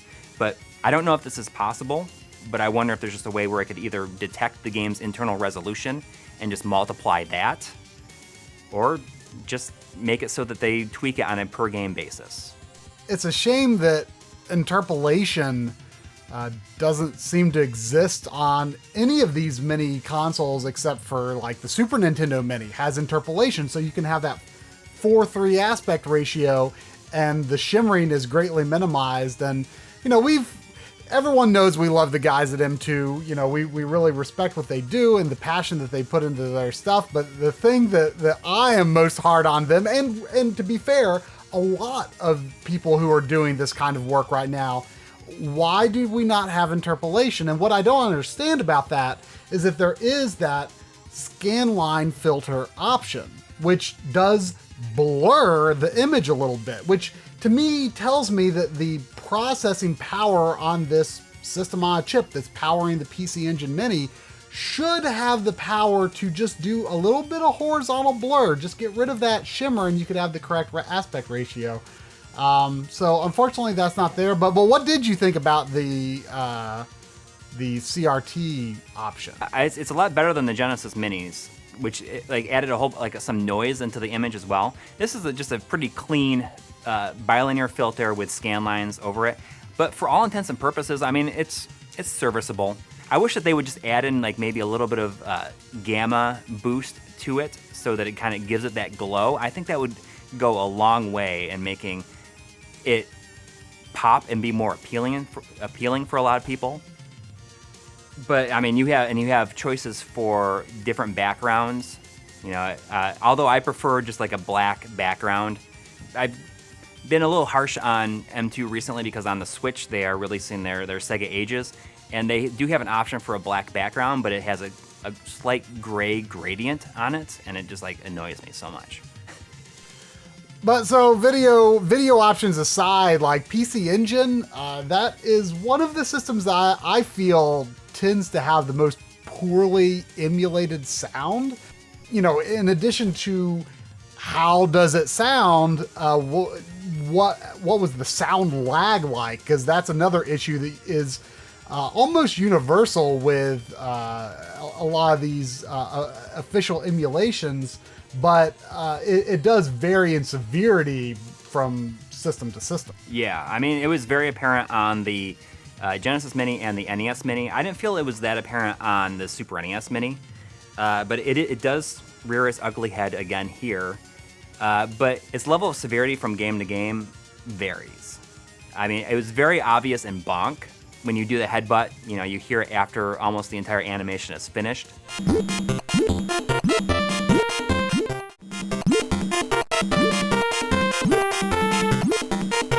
But I mean, especially in shooters, where there's so much going on, you're not going to notice it.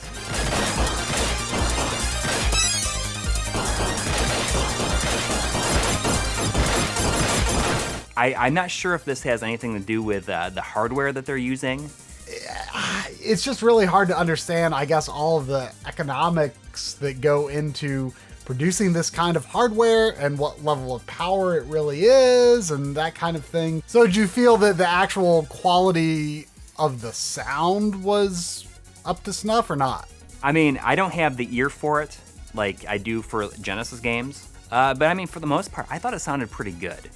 There's little bits of attention to detail that I wasn't aware of, and our good friend Artemio Urbina told us about, was in the game Ninja Spirit. Due to a programming flaw with the game, there is some noise that you hear when the game is loading or you pause. You will hear just like this kind of high-pitched noise, and this was represented in the PC Engine Mini.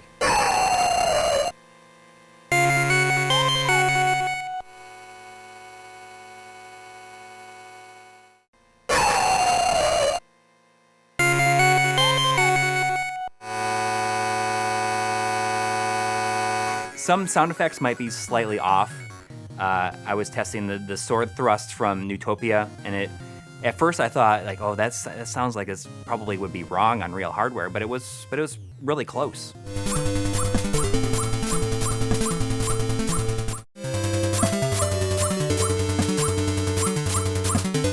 So then I guess the last technical aspect that we really need to get into is input lag, which tends to be an unavoidable reality on many consoles. I mean, you know, emulation, unless you take some really specific measures to work around it, is going to have some kind of lag. So how playable is it in your opinion?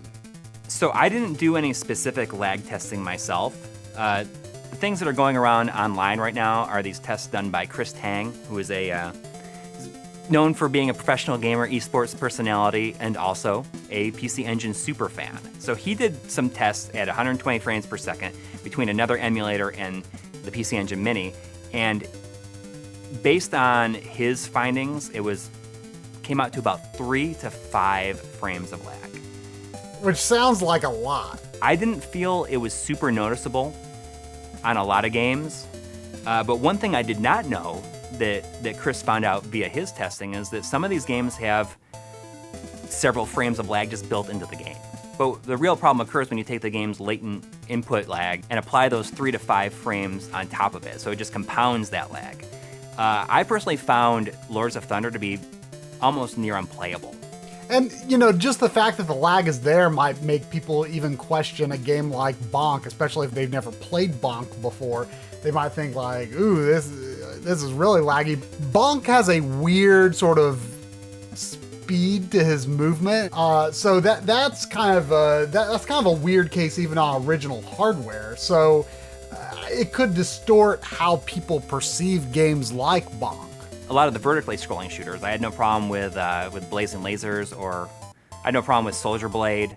So it sounds like it's, I'm reluctant to say maybe a little disappointing, but it might kind of be. But you know, we know that these mini consoles aren't really made for us in particular, but the PC Engine kind of fulfills a unique position because it's a lot more hardcore, I guess you could say, than the other mini consoles that exist, at least in this part of the world where it was not very popular and is more embraced by a hardcore sort of community. But it almost makes me wish that they had made it more specific to a hardcore audience this time around.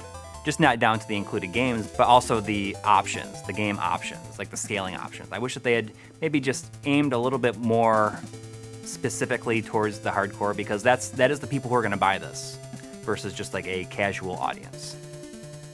In Japan, where it was very popular, I could see, you know, this being a thing that people will like to pick up. And I think for this audience, it is a good way to get some familiarity with a curated library of PC Engine games. But I do like these mini consoles as like something that you can just like grab off your shelf if you're going to like have a get together with family or something like that. It's just a good thing to take to like a family gathering where maybe you want to introduce some people to some games that they don't have a lot of familiarity with. Like I used the Genesis Mini to expose my cousin's son to some Genesis games, and he had a great time with it. And it's so easy to just hook up at anyone's house. You can use the USB port that's just on their TV.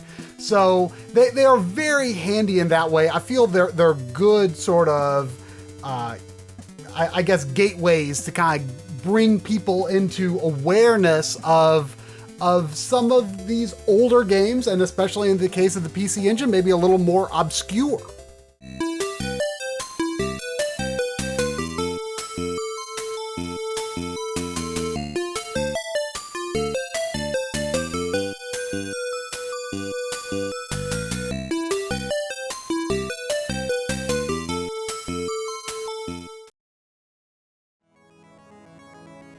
The Analogue Nt Mini released in early 2017 and established Analogue as a dominant player in the FPGA gaming market. Thanks to lead engineer Kevin Keptris Horton, it offered the ability to play NES and Famicom cartridges in up to 1080p on your HD TV, or high-quality analog output on a CRT. Once out of production, the consoles began to fetch extraordinarily high prices on eBay, not only due to the quality of its official functionality, but also because ROM loading and additional platforms, such as the Atari 2600, Sega Master System, and Game Boy were added via a so-called jailbroken firmware branch. In early 2020, Analogue announced the Nt Mini Noir, a gunmetal black edition that would be available for one final run at a premium price of $500. It was do or die time for anyone who missed out on the original, and despite the sticker shock, Analogue claims that the Noir is their best-selling console to date.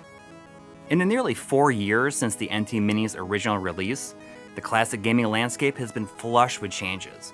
Not only have Analogue themselves released several other consoles with better features at a significantly lower cost, but the open source Mr. FPGA console project has risen to become a central pillar of the preservation community. So, where does the Nt Mini Noir fit in? Well, after pre-orders had already closed, Analogue revealed that the Noir is hardly the same console that released in 2017, offering new abilities and feature parity with the Super NT and Mega Sg. The big question is, how extensive are these changes? And does it still do everything that the previous version could? Let's find out.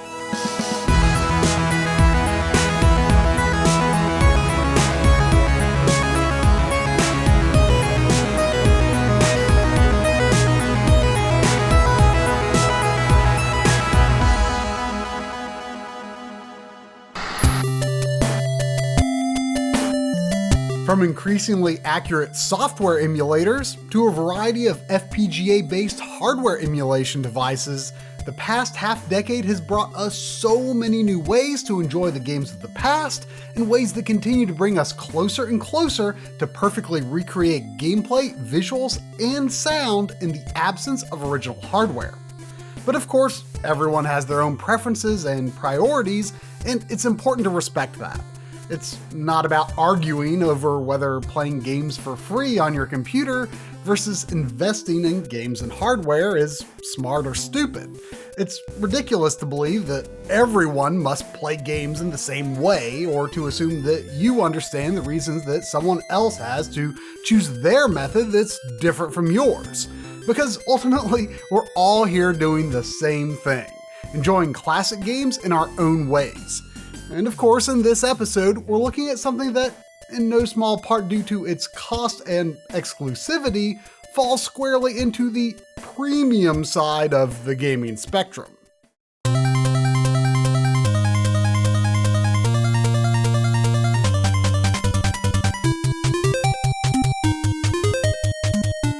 And there's no beating around the bush here. At this point, you pretty much either have an Nt Mini Noir, or you don't. It was expensive, it sold out, and there won't be any more. So no one should be watching this video to decide whether they should go to Analogue's website and order one, because you can't. That ship has sailed, and frankly, it's extremely frustrating. But the units in this episode were provided to us by Analogue so that we could take an in-depth look at the system's functionality and give you our own independent analysis into how the Noir differs from the previous iteration.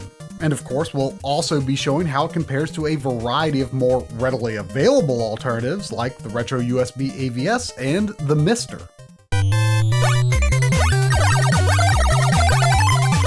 At a glance, the exterior of the console looks identical to its predecessor, complete with a full set of rear ports. Despite the Noir moniker, it's not so much black as it is more of a dark gunmetal gray, which we do rather like. The texture of the aluminum gives it a sheen that might make it look darker or lighter depending on where you've placed it. Some additional flourishes, such as the clear plastic used for the controller ports, are unexpected, but nice touches. As with the 2017 model, power is supplied from a barrel-style adapter rather than USB. One annoyance is that it seems to provide power to the controller ports even when the system is turned off, which causes any wireless receivers to blink constantly, searching for a controller. if it were possible to shut off the controller ports in standby mode via a firmware update, we sure would be happy about that. It is worth mentioning that the Noir ships with 8BitDo's newest wireless NES controller, the N30 2.4G version. We actually bought some of these ourselves when they were released earlier in 2020 and find them to be a marked improvement over the Bluetooth versions. Not only do they connect faster and have less lag than Bluetooth, but 8BitDo has come a long way when it comes to the quality of their D-pads. Some people still seem to take issue with them, but for me, the gold standard test is always Contra. And I have no trouble with holding diagonals or with accidentally triggering a press in a direction I didn't mean to, which definitely can be a problem on many alternative controllers.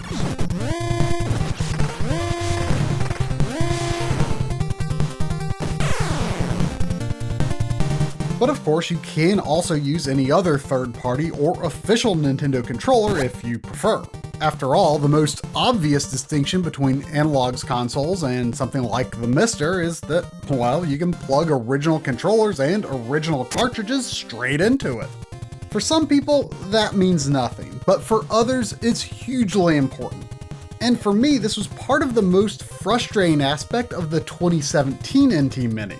On my unit, while the Famicom cartridge slot works just fine, the NES slot is, frankly, extremely unreliable. I had so much trouble that I cleaned my entire collection and it could still only read games about half the time. At least Analogue knew that this was a problem because one of their first marketing points on the Noir was that it sports a redesigned NES cart connector. Now, since NES carts are so tall and there's no camel hump like on the NES top loader, there is a lot of play in the fit around the slot, but it doesn't seem to have any negative impact on the system's ability to reliably read any reasonably clean NES carts. A huge improvement over the bad luck I had with the previous NES slot. What a relief! Luckily, the cart connector also releases games with minimal friction, much less than we've experienced with the Blinking Light Win or the AVS. Another minor but appreciated physical adjustment is that the power and USB ports have been nudged just the smallest amount to allow for a slightly more workable fit for the Famicom 3D system glasses.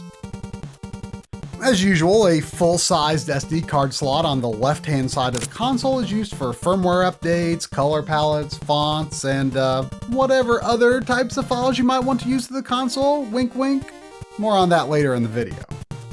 I do personally prefer the much more compact, down-to-earth plastic shells of Analogue's newer designs, and I'd love to see them one day release an NES FPGA console that matches the Super NT, Mega Sg, and Analogue Duo in looks and price. But for those who do enjoy the over-the-top weighty metal body as an art and conversation piece, this may very well be the last game console of its kind. But it's what's going on under the hood that really counts, and the Noir is not the same machine that was released in 2017. It is noticeably upgraded, driven by a more powerful FPGA, and it has the features to show for it, which, yeah, is definitely exciting, but it's also left some people feeling understandably unhappy. When the Noir was first announced, people asked us a lot if we thought it might offer interpolation or any of the other essential features that the Super NT and Mega Sg have. Like everyone else, we had no real reason to believe that it would be anything more than what we already had. But then Analogue revealed in July, long after pre-orders were all sold out, that the feature set is much closer to the Super NT and Mega Sg. So, yeah, while it is awesome that the features are here, a ton of people would have surely liked to have really known about all this before they decide to pass on securing a pre-order. Feels bad. There's just no other way to put it, and we really hope that Analogue can take steps to ensure that situations like this don't happen in the future. But whether you're lucky and do have your own NT Mini Noir, or you're just holding on to hope that Analogue might release some other kind of FPGA NES again in the future, let's dig in and see how things have changed. The 2017 NT Mini was an evolution of the high-def NES, and as such they feel broadly similar in the way their menus are presented. But with the release of the Super NT, a new paradigm was set in terms of features and overall ease of use. The Mega Sg followed closely, and now so does the Noir. Browsing the system menu reveals many familiar options, and anyone who's become comfortable with recent analog systems will feel right at home here. The menu options let you tweak various color accents, fonts, and other assorted presentation flourishes. Hotkeys and controllers let you assign menu and reset shortcuts. The default menu combo is the familiar down and select, which is also mapped to the new N30 controller's home button, which I rather like. But if you change the hotkey setting from its default combo, the home button will stop working.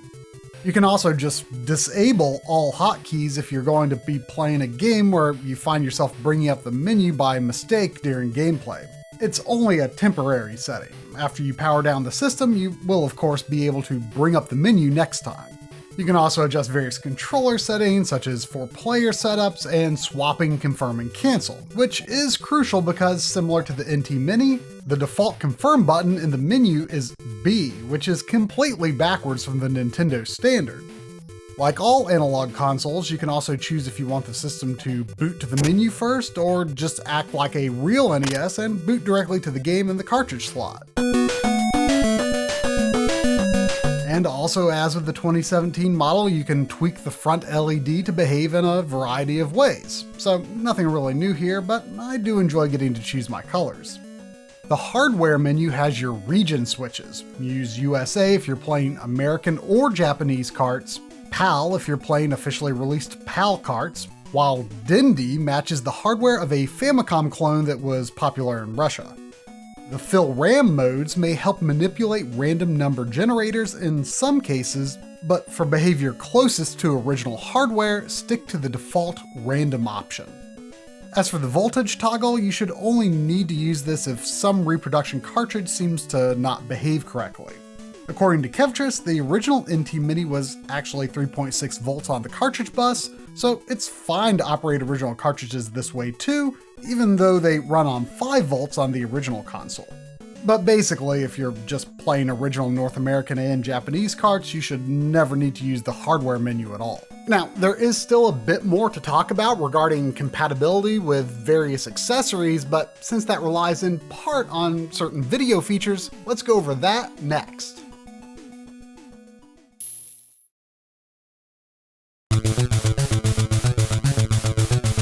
Anyone who's been following Kevin Horton's work for a while now will know that his hardware designs are reliably solid.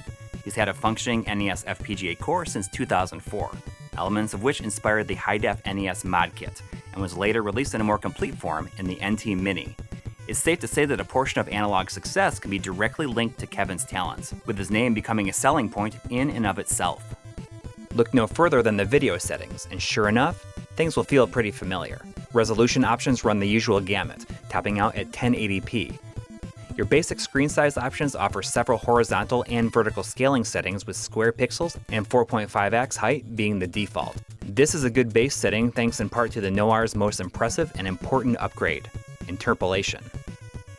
Just to refresh your memory on how NES output has worked previously on these HDMI products, the high-def NES mod kit and the original hardware-based Analogue Nt can do 4x and 4.5x sizing at 1080p, but without interpolation. This means if you use a non-integer scale, you get uneven pixel sizing, which results in the dreaded scrolling shimmer. The only way to defeat the shimmer on those systems is to use integer scaling, such as 4x vertical and either 4x or 5x horizontal, which results in a picture that is either too skinny or a bit too fat. While the first version of the NT Mini did not offer interpolation, it is capable of a 5x vertical scale, which may cut off a small portion at the top and bottom of the image. Most games account for this in their screen layout, since it's similar to what you lose in the overscan area on the CRTs that these games were designed for. Pairing this with a 6x horizontal scale makes for an aspect ratio that, while not exactly 4:3, is extremely close and works well for most games. Starting with the Super NT, using a more powerful FPGA, Kevtris could develop a new scaling engine with superb interpolation, which slightly blurs the uneven pixels, and at last can be used with the NES and Famicom games on the NT Mini Noir. while 5x vertical and 6x horizontal are still fine options. Now, the image can be scaled however you prefer, with no need to worry about shimmer. Power users will want to enable advanced mode to get the most out of the Noir's video capabilities. And let's not kid ourselves, this is a $500 NES system. If you bought it, you can likely place yourself into that category. Width and height is where a lot of the real fun is, and you can scale as granularly as you like, or you can quickly jump between desirable sizing presets with the press of the start button. However, please note that the presets are very much incorrect on the firmware that the system shipped with, which has 4.3 marked at a value that nearly fills the screen.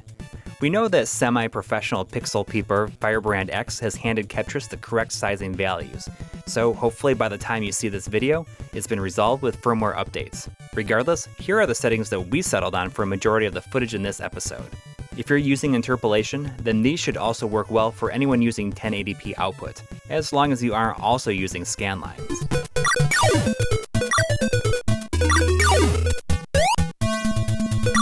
While interpolation is new for the NT Mini Noir, it's a bit late to the party for NES games. Horizontal interpolation was added to the RetroUSB AVS with little fanfare in a firmware update over a year ago. Keep in mind that the AVS is limited to 720p output, but take a look. It's pretty impressive for older and less powerful hardware, wouldn't you say? Likewise, the Mister also has several filter options, including various takes on horizontal interpolation, so you can settle on a look that meets your preference. The open source approach to Mister is a real boon to the platform, with key features and major tweaks appearing all the time. Even supporting higher resolutions like 1200p or 1440p if you have the appropriate screen for it. But of course, the Mister is a very different approach with a different appeal, and it can be a lot more complicated to get up and running with it. As of right now, the Mister doesn't quite give you the same level of control over the image sizing as you get with the analog products. The way you can manipulate the image in real time on the Noir lets you dial in your preferred sizing, no matter how ridiculous.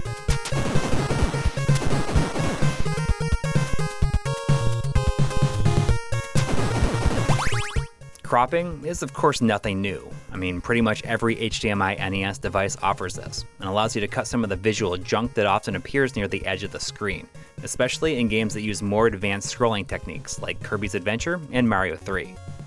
The Scalers menu was also available on Ketris's previous NES devices, which simply add the familiar smoothing filters, if you're into those.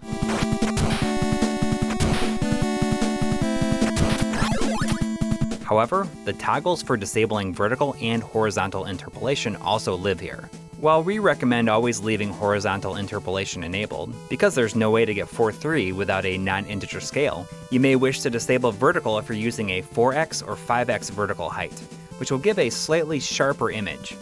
But for general use, you'll still have a very sharp image with vertical interpolation left on. However, one situation where you'll definitely want to use a vertical integer scale is if you're using any of the features in the scanlines menu. For the scanline spacing to look even, you must use an integer scale. The interpolation cannot fix uneven scanlines. Hybrid scanlines are new to the Noir model and let you go a bit further by allowing you to set just how defined the scanlines are over brighter colors. You know, there was a time when we'd say that you could get the best results by setting your system to 720p. But there's enough options here that you can really dial in an excellent representation at 1080p. We'll circle back to analog output in a bit, as it's kind of its own beast to wrangle, and instead, we'll go directly to extra features. As is standard on these NES hardware emulators, you can increase the sprite limit to reduce how often you'll see flickery graphics. We're not aware of any downsides to using this feature, but leave it off if you need to represent the game's graphics as authentically as possible. You can also set your preferred color palette here. This functionality is the same as on the previous NT Mini. Firebrand X is always a safe bet, but he's made many revisions over the years. This one seems to be his composite direct palette, but if you go download palette files over the internet, you can simply load them from the SD card. You can find anything from color palettes derived from official Nintendo products like the NES Classic Edition, or ones based on composite hues you'd expect to see on an old Sony CRT. Remember that the original NES has no defined RGB color values, and while we all have our own opinions about how it should look, there's no truly wrong answer here. If you're looking for a recommendation, we find Firebrand X's smooth palette to be the best option. is the culmination of all of his palette work and is more up to date than the included Firebrand X palette. While we're on the subject, let's skip down to the color menu. Here you can choose to limit the RGB range if your TV doesn't work correctly with the default full range. If turning this on makes your black levels look washed out, then you probably want to leave it off. But if not, then it might be the correct setting for your equipment. You can also increase the gamma, which is mostly used for compensating video levels when using scan lines.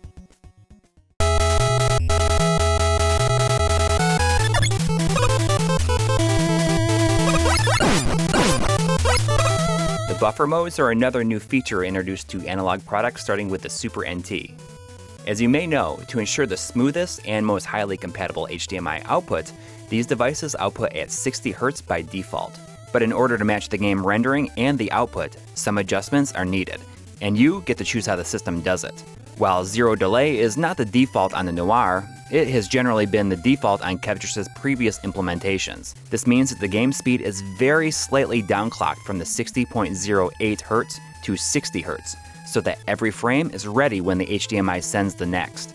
This results in the smoothest gameplay and lowest latency. But for those who can't accept the speed discrepancy, the other options are for them. Fully buffered adds variable lag between 0 and 1 frame, and drops periodic frames that may be more or less noticeable depending on the game. Single buffer is theoretically less lag than fully buffered, but it has very prominent screen tearing. These options are also important when it comes to compatibility with certain accessories, which we'll go into in a bit. Finally, it's time to go back to the analog output. After interpolation, the second largest evolution of the Noir from the original is the ability to output HDMI and analog video simultaneously. This is great news for those who want to play on a CRT while streaming and recording over HDMI. The key to unlocking this potential is the different buffer modes available. If you're only using analog output, then the NT Mini will always output lag-free video at the true NES speed of 60.08 Hz. However, if you want to use analog simultaneously with HDMI, zero delay is not compatible with this configuration. You must first choose either fully buffered or single buffer from the buffer mode.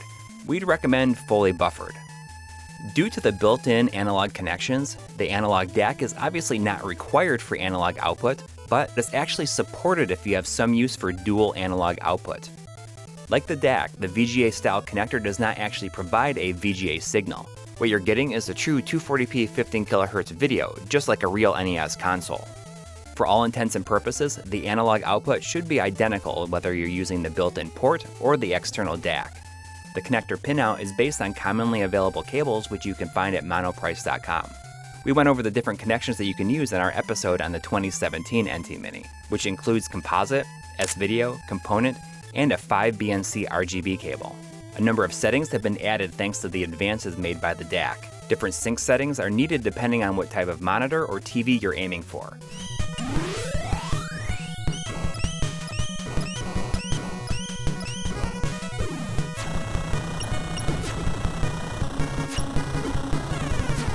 RGB and component look extremely similar to the results you get from Tim Worthington's NES RGB mod, which is great. After all, we suspect that if you're the kind of person who buys a $500 NES recreation, you're here for something better than composite video.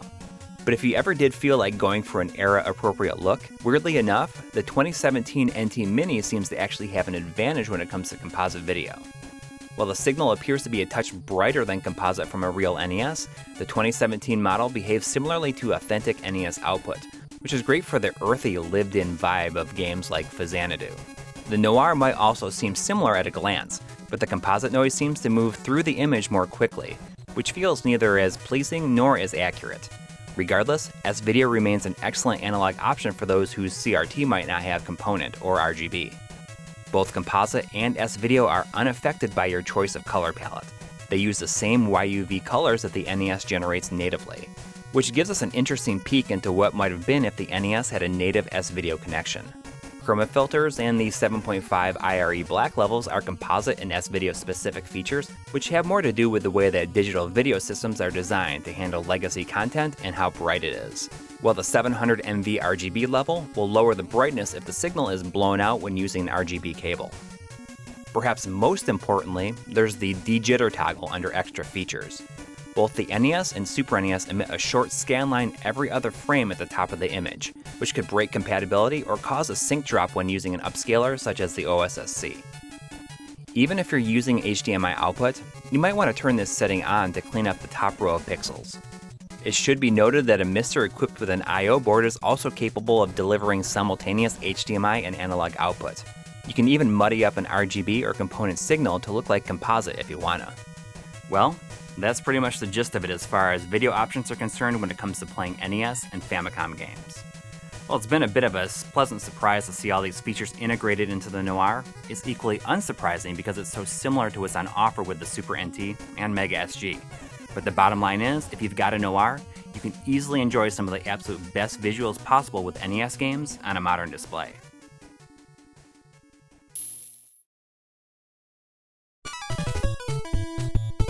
Back when we made our episode on the 2017 NT Mini, it was kind of an eye-opener to me in terms of how I'd been taking NES sound reproduction for granted. I mean, sure, systems like the Sega Genesis and TurboGrafx are well known for having sound that's difficult to emulate well, but most people would probably take any emulated version of NES music and assume it's authentic enough. But there are challenges there too. When I put recordings from a real Famicom against the NT Mini, I knew some things were different, but I don't have the ear to zero in on why or the know-how to do anything about it. But in the time since, we've gained new tools and information that have allowed even someone as musically inept as myself to take better advantage of the audio adjustments in both the 2017 model as well as the more advanced capabilities in the NT Mini Noir.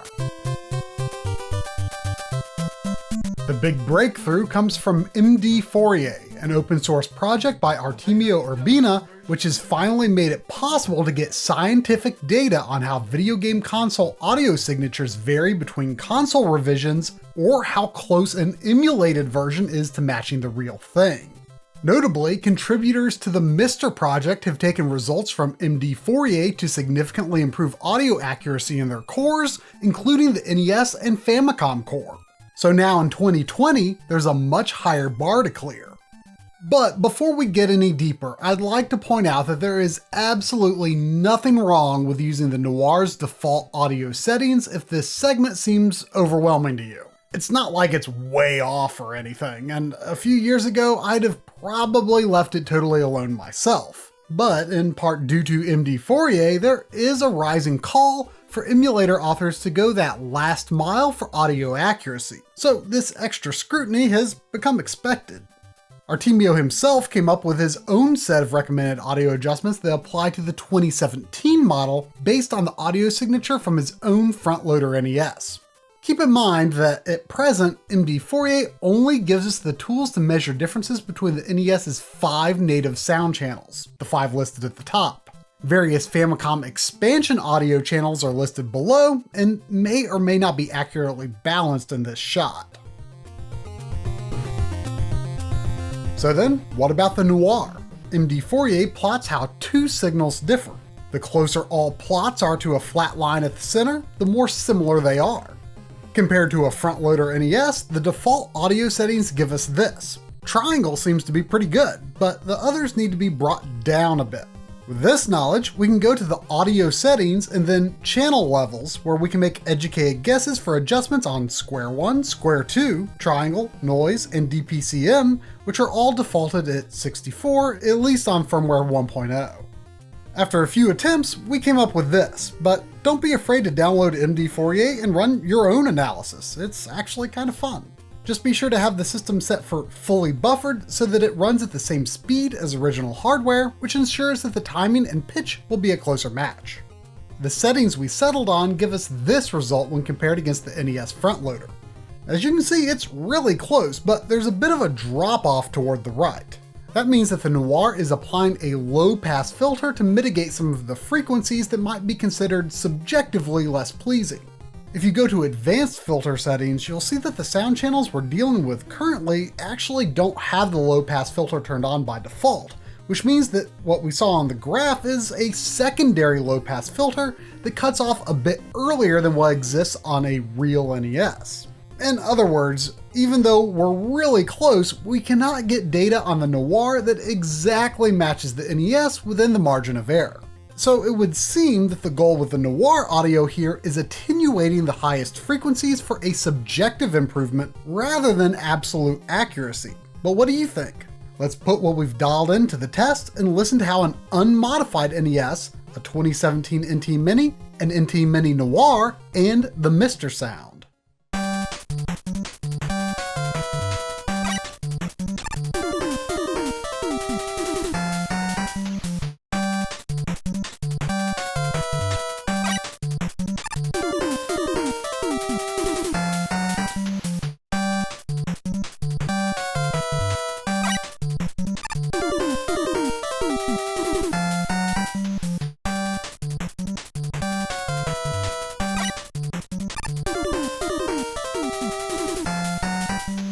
Things get a lot more complicated when it comes to expansion audio, which has way more variables to consider. As you may know, the Famicom Disk System and several other Famicom game carts have extra audio hardware inside that is processed within the cart and passed as analog audio through the cartridge pins to be mixed with the console's native sounds. To use this feature as intended, the Enable Cartridge Audio toggle must be turned on. With firmware 1.1, the default volume level for cart audio was changed to 45, and audio experts we've spoken with seem to agree that this is the sweet spot. So if you have the real cartridges for games like Akumajo Densetsu, the Japanese Castlevania 3, this means that you get to enjoy the cart's actual sound hardware, and it's glorious.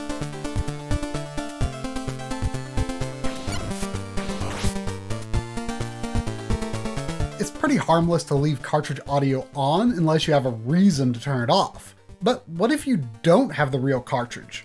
If loading a ROM that supports expansion audio from a flash cartridge like an EverDrive, instead of cartridge audio, go to expansion chips and select the appropriate one. Which does assume that you have some knowledge of what hardware is used by each game. So for example, you'll need to choose VRC6 for Akumajo Densetsu, VRC7 for Lagrange Point, and Sunsoft 5B for Gimmick.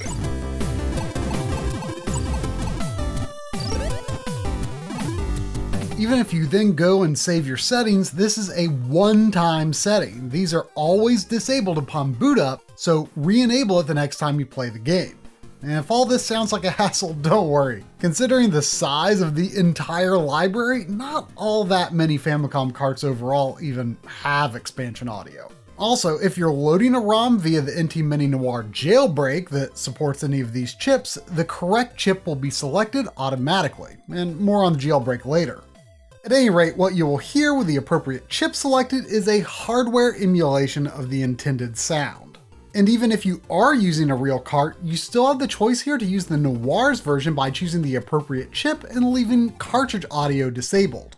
In fact, EverDrives also use their own FPGA in the cart to recreate expansion audio in a similar way. But please remember, we are not audio mixing experts, but you do have the power to adjust the balance of individual sound channels from various expansion chips when using emulated expansion audio.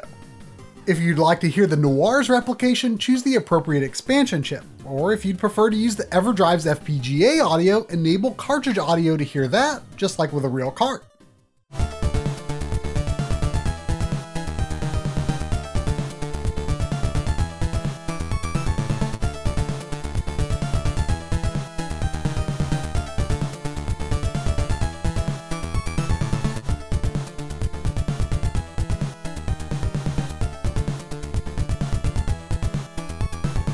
Now, the EverDrive sounded a bit low there, didn't it? And that's not to disparage the EverDrive sound emulation, but it's just to point out that you may need to raise the volume level from the EverDrive menu. The default of 100% seems to not be as loud as a real cart, but it can go up to 200%. And your experience may be different with an N8 Pro. You might have noticed that we didn't compare against a real Famicom because, well, my Famicom is an AV Famicom, which is widely considered to mix in expansion audio at far too high of a volume. In which case, the settings we've got on the Noir here may actually match the intended expansion audio mix better than the 1993 Famicom revision.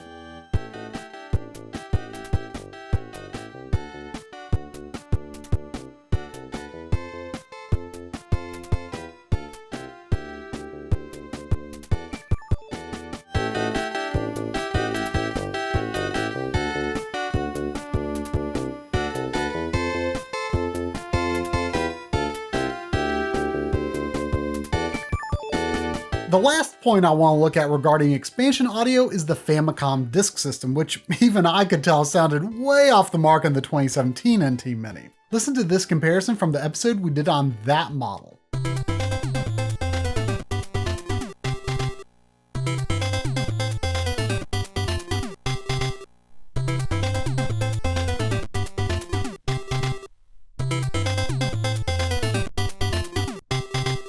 The NT Mini's smaller FPGA did not have enough room to add a low-pass filter that is necessary for replicating the warmer sound heard with an actual Famicom disk system.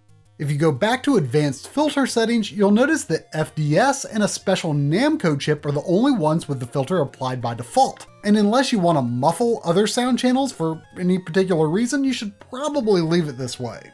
At the moment, we're only interested in how it attenuates the emulated FDS channel. You have a good deal of control over how the filter works, but without MD Fourier to assist, I'm kind of shooting in the dark here. Firmware 1.1 moved the default cutoff from 3000 to 6000, so I'll have to assume that was an informed decision on Kevtris' part, and that's what we're using in the third clip on the following comparison.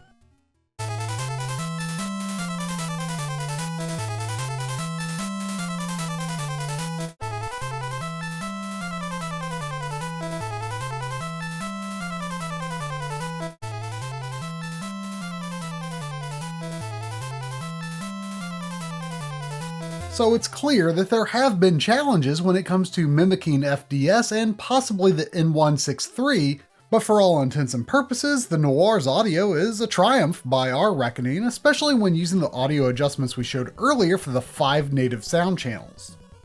However, community members who have really dedicated themselves to the nitty-gritty of game preservation have identified some anomalies that people like us will never notice. And we know that they have suggested to Kevtris some additional toggles and phase inversion adjustments that would help the Noir come closer to its stated goal of preserving the Famicom hardware. And it's also worth noting that certain EverDrive expansion audio sound channels may actually not be completely in phase either. So while we do have to acknowledge that at present the Noir may not be exactly reference quality enough for preservation in the academic sense, any differences in audio quality will likely go undetected by a large majority of users, including ourselves. And for those more concerned with the result than a one-to-one replication, the Noir gives audiophiles plenty of granular controls to adjust and mix sound channels to suit their own personal taste, not necessarily targeting an authentic sound signature, but perhaps something that they personally prefer to listen to. A few returning audio features that are really more just for fun or personal preference include the channel panning, which some people like to use to turn the NES's mono sound into a sort of custom stereo setting.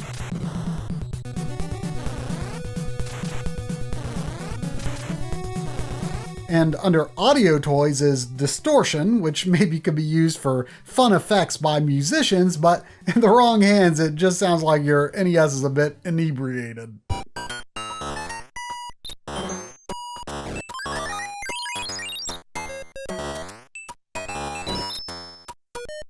Two more audio adjustments are hidden outside the audio menu and are under core options. Disable looped noise is a feature meant to mimic a flaw in very early Famicom systems, while the purpose of disable square reload is to fix playback for some NSF files that may have been built using older, less accurate emulators, but normally both of these features should be left alone. And speaking of NSF, that is indeed another welcome returning feature from the first NT Mini. It's tucked away under Tools all the way back at the top menu, alongside the cheat codes, which, is basically a Game Genie. NSF stands for Nintendo Sound Format, a format Kevtris actually made way back in the day himself, and plays raw Famicom sound data as a soundtrack if you download the appropriate files.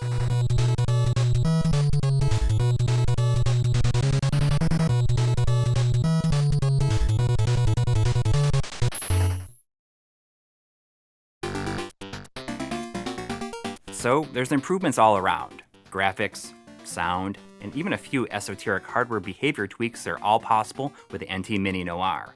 But the question remains, with so much change from the previous model, does it still deliver on what people buying it expected it to do? As Tri already mentioned, the Famicom 3D system now connects much more easily, but since the timing of the shutter relies on a CRT display, don't expect for the effect to work very well if running 3D capable games out via HDMI. To be honest, this is the only accessory that either of us have for the Famicom expansion port, but we suspect virtually everything should work. Similar to the 3D glasses, the NES Zapper does work, but as usual, it's meant to be used with analog output. Anything from composite on up to RGB will work just fine. One tricky accessory is the Famicom disk system.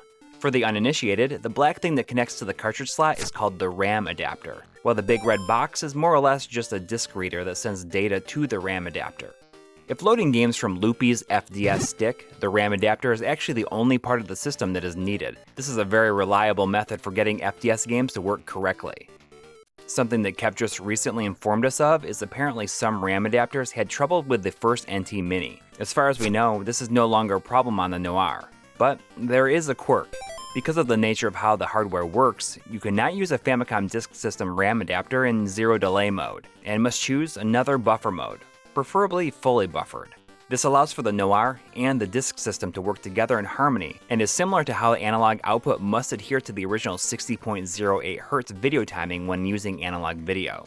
Similarly, there may be issues with some EverDrives, particularly if their firmware is not up to date. For instance, we tried playing Red Racer on an N8 with older firmware and spotted glitches in the sky. But this was cleared up with the latest firmware from Crix. In general, you should expect the EverDrive N8 and the N8 Pro to work without issue. Likewise with the RetroUSB Power Pack. Of course, using flash cards is all well and good if you've already got them. But as we've hinted at a few times in the video already, the NT Mini Noir does not disappoint with this jailbreak firmware. You can read instructions and download the latest versions of the jailbreak from the Smoke Monster Pack's GitHub. Just like installing the official firmware, you simply drop it in the root of your SD card, pop it in the system, and let the system do its thing until the LED finishes blinking. There's no downside to using the jailbreak firmware, and all normal features will behave the same as usual. As with the previous model, the jailbreak allows you to load NES and Famicom ROMs directly from the SD card. No flash cart required. But before loading your games onto your card, be sure to carefully read the instructions on the GitHub and format your card in FAT32. If your card is larger than 32 gigabytes, I personally like to use the free Mini Tool Partition Wizard to allocate my space properly. The blog Nerdly Pleasures has a great post comparing the mapper compatibility matrices of the Noir, the previous NT Mini, the Mister, and various flashcards, revealing that the jailbroken Noir may overall be the most highly compatible ROM loading hardware for the NES and Famicom to date. Keep in mind that there are some mappers that may be supported by the EverDrive N8 Pro and not the Noir, and vice versa, but most incompatibilities revolve around hardware used in homebrew or pirate games, not officially released software. Even still, you're likely to find that most homebrew and pirate ROMs should work. And beginning with the second jailbreak firmware update, Famicom Disk System games also load natively. They just have to conform to the allowed byte sizes listed in the jailbreak README. Depending on how you got them, some ROMs may be padded with 16-byte headers, which can be removed easily with a hex editor. When a disk system game is running, you'll discover a new feature under core settings called FDS. This allows you to set how disk swapping works. The default is to hold select when prompted to switch sides. But of course, there's so much more to the jailbreak than simply offering a convenient way to play NES games without carts. One of the big reasons that the previous NT Mini became so sought after was because unlike the Super NT and Mega Sg jailbreaks, this jailbreak added many of the 8-bit FPGA cores that Kevtris had made for his own learning and amusement over the years. In the time before the Mister took off, this was a really big deal. And even today, it offers hardware emulation for some platforms that the Mister still does not. There are 20 extra game platforms and several additional fun tools included with the NT Mini Noir jailbreak. This includes major 8-bit platforms like the Atari systems, ColecoVision, Game Boy Color, and Game Gear, along with a smattering of obscure, who cares kind of stuff like the Video Brain and Game King. But that's what makes it all so interesting. It's stuff that you'd otherwise probably never dabble in, and it's awesome to see that it's here in hardware emulated form. New to the Noir jailbreak are Intellivision, Megaduck, and perhaps most surprisingly, the Sega Genesis. At a glance, this seems to work just like the Mega Sg's implementation. Genesis games are actually quite playable with an NES controller. C is mapped to select, which may be bad in a lot of cases. But since Genesis games tend to let you remap your controls, it works surprisingly well. Notably, the Noir jailbreak features over 10 platforms that are still not yet supported in MiSTer: Intellivision, Arcadia 2001, CreativeVision, Game King, RCA Studio 2, Atari 7800, Adventure Vision, Channel F, Game8, Supervision, and MegaDuck. After launching any core, pressing the menu hotkey will bring up the file browser so you can go through your ROMs that you've installed on the card. Pressing start will then allow you to access the settings, which are saved on a per-core basis. So if you want to use different scalar settings for the Master System and Game Boy than NES, and you should, then you don't have to worry about it affecting your NES core settings.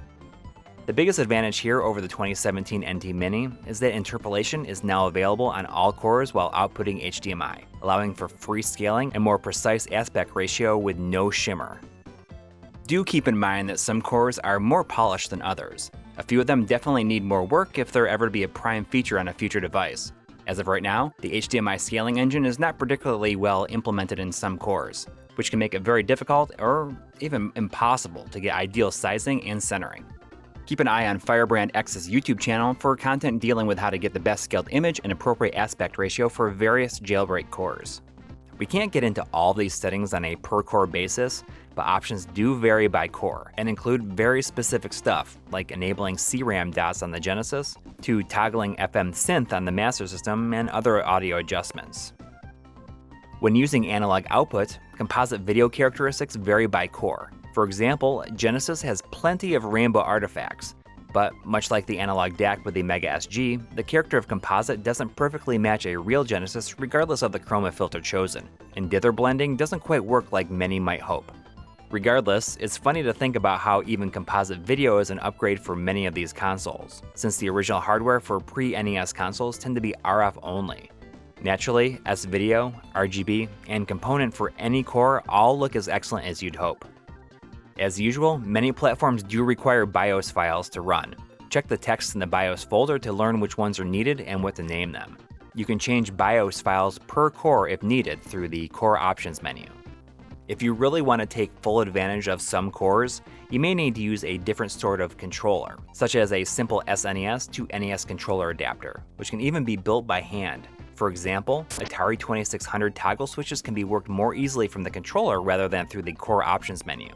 And the ColecoVision's number pad can be used through various SNES button combos as needed, or even the NTT data pad if you have one. The Intellivision actually requires this controller for full input functionality.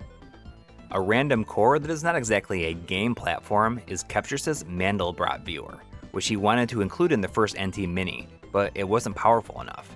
Basically, it lets you zoom in infinitely on a visualized Mandelbrot set. Not exactly useful, but definitely an interesting bit of nerdy fun. When using the jailbreak, you'll find the NSF player in the cores list, in addition to an SPC player. That's for Super Nintendo music files.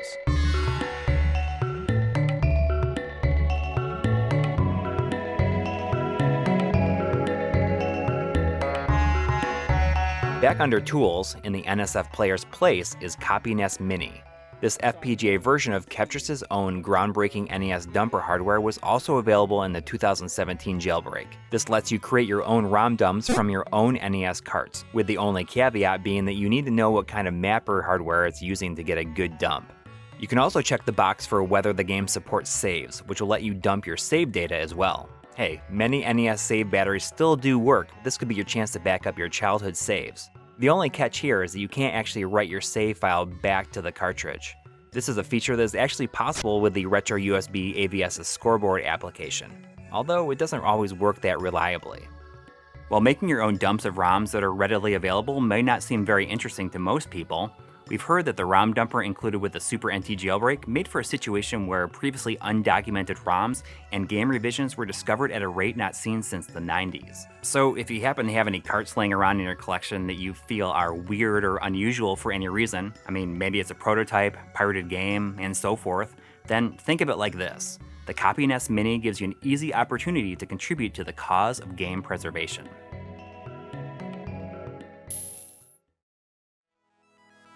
The NT Mini Noir is a device that is equally as surprising as it is unsurprising. We went from assuming it would be no different from what we had in 2017 to wondering if the totally revamped firmware precluded it from having the same unadvertised multi-console potential that made the original so sought after, then being surprised all over again when the jailbreak offered everything it had and more. And yet the advancements are largely predictable. I really do hope that this is not the last time we see Analogue release a Famicom system. I've said before and I'll say it again, I'd prefer something much more affordable that fits in better with their plastic systems. And it would truly seem like a wasted effort if all these features live and die on a system that no one really expected to be upgraded like it is. The Noir most certainly is not completely perfect and still needs some patches if it is to achieve its advertised goal of true reference quality, but in most regards it should be clear that it is extremely close. And even in a scene where Mister continues to gain steam, it offers its own set of features and unique perks and stands tall alongside the likes of the AVS and of course original hardware mods as one of the best ways to experience the NES and Famicom with real cartridges and real accessories.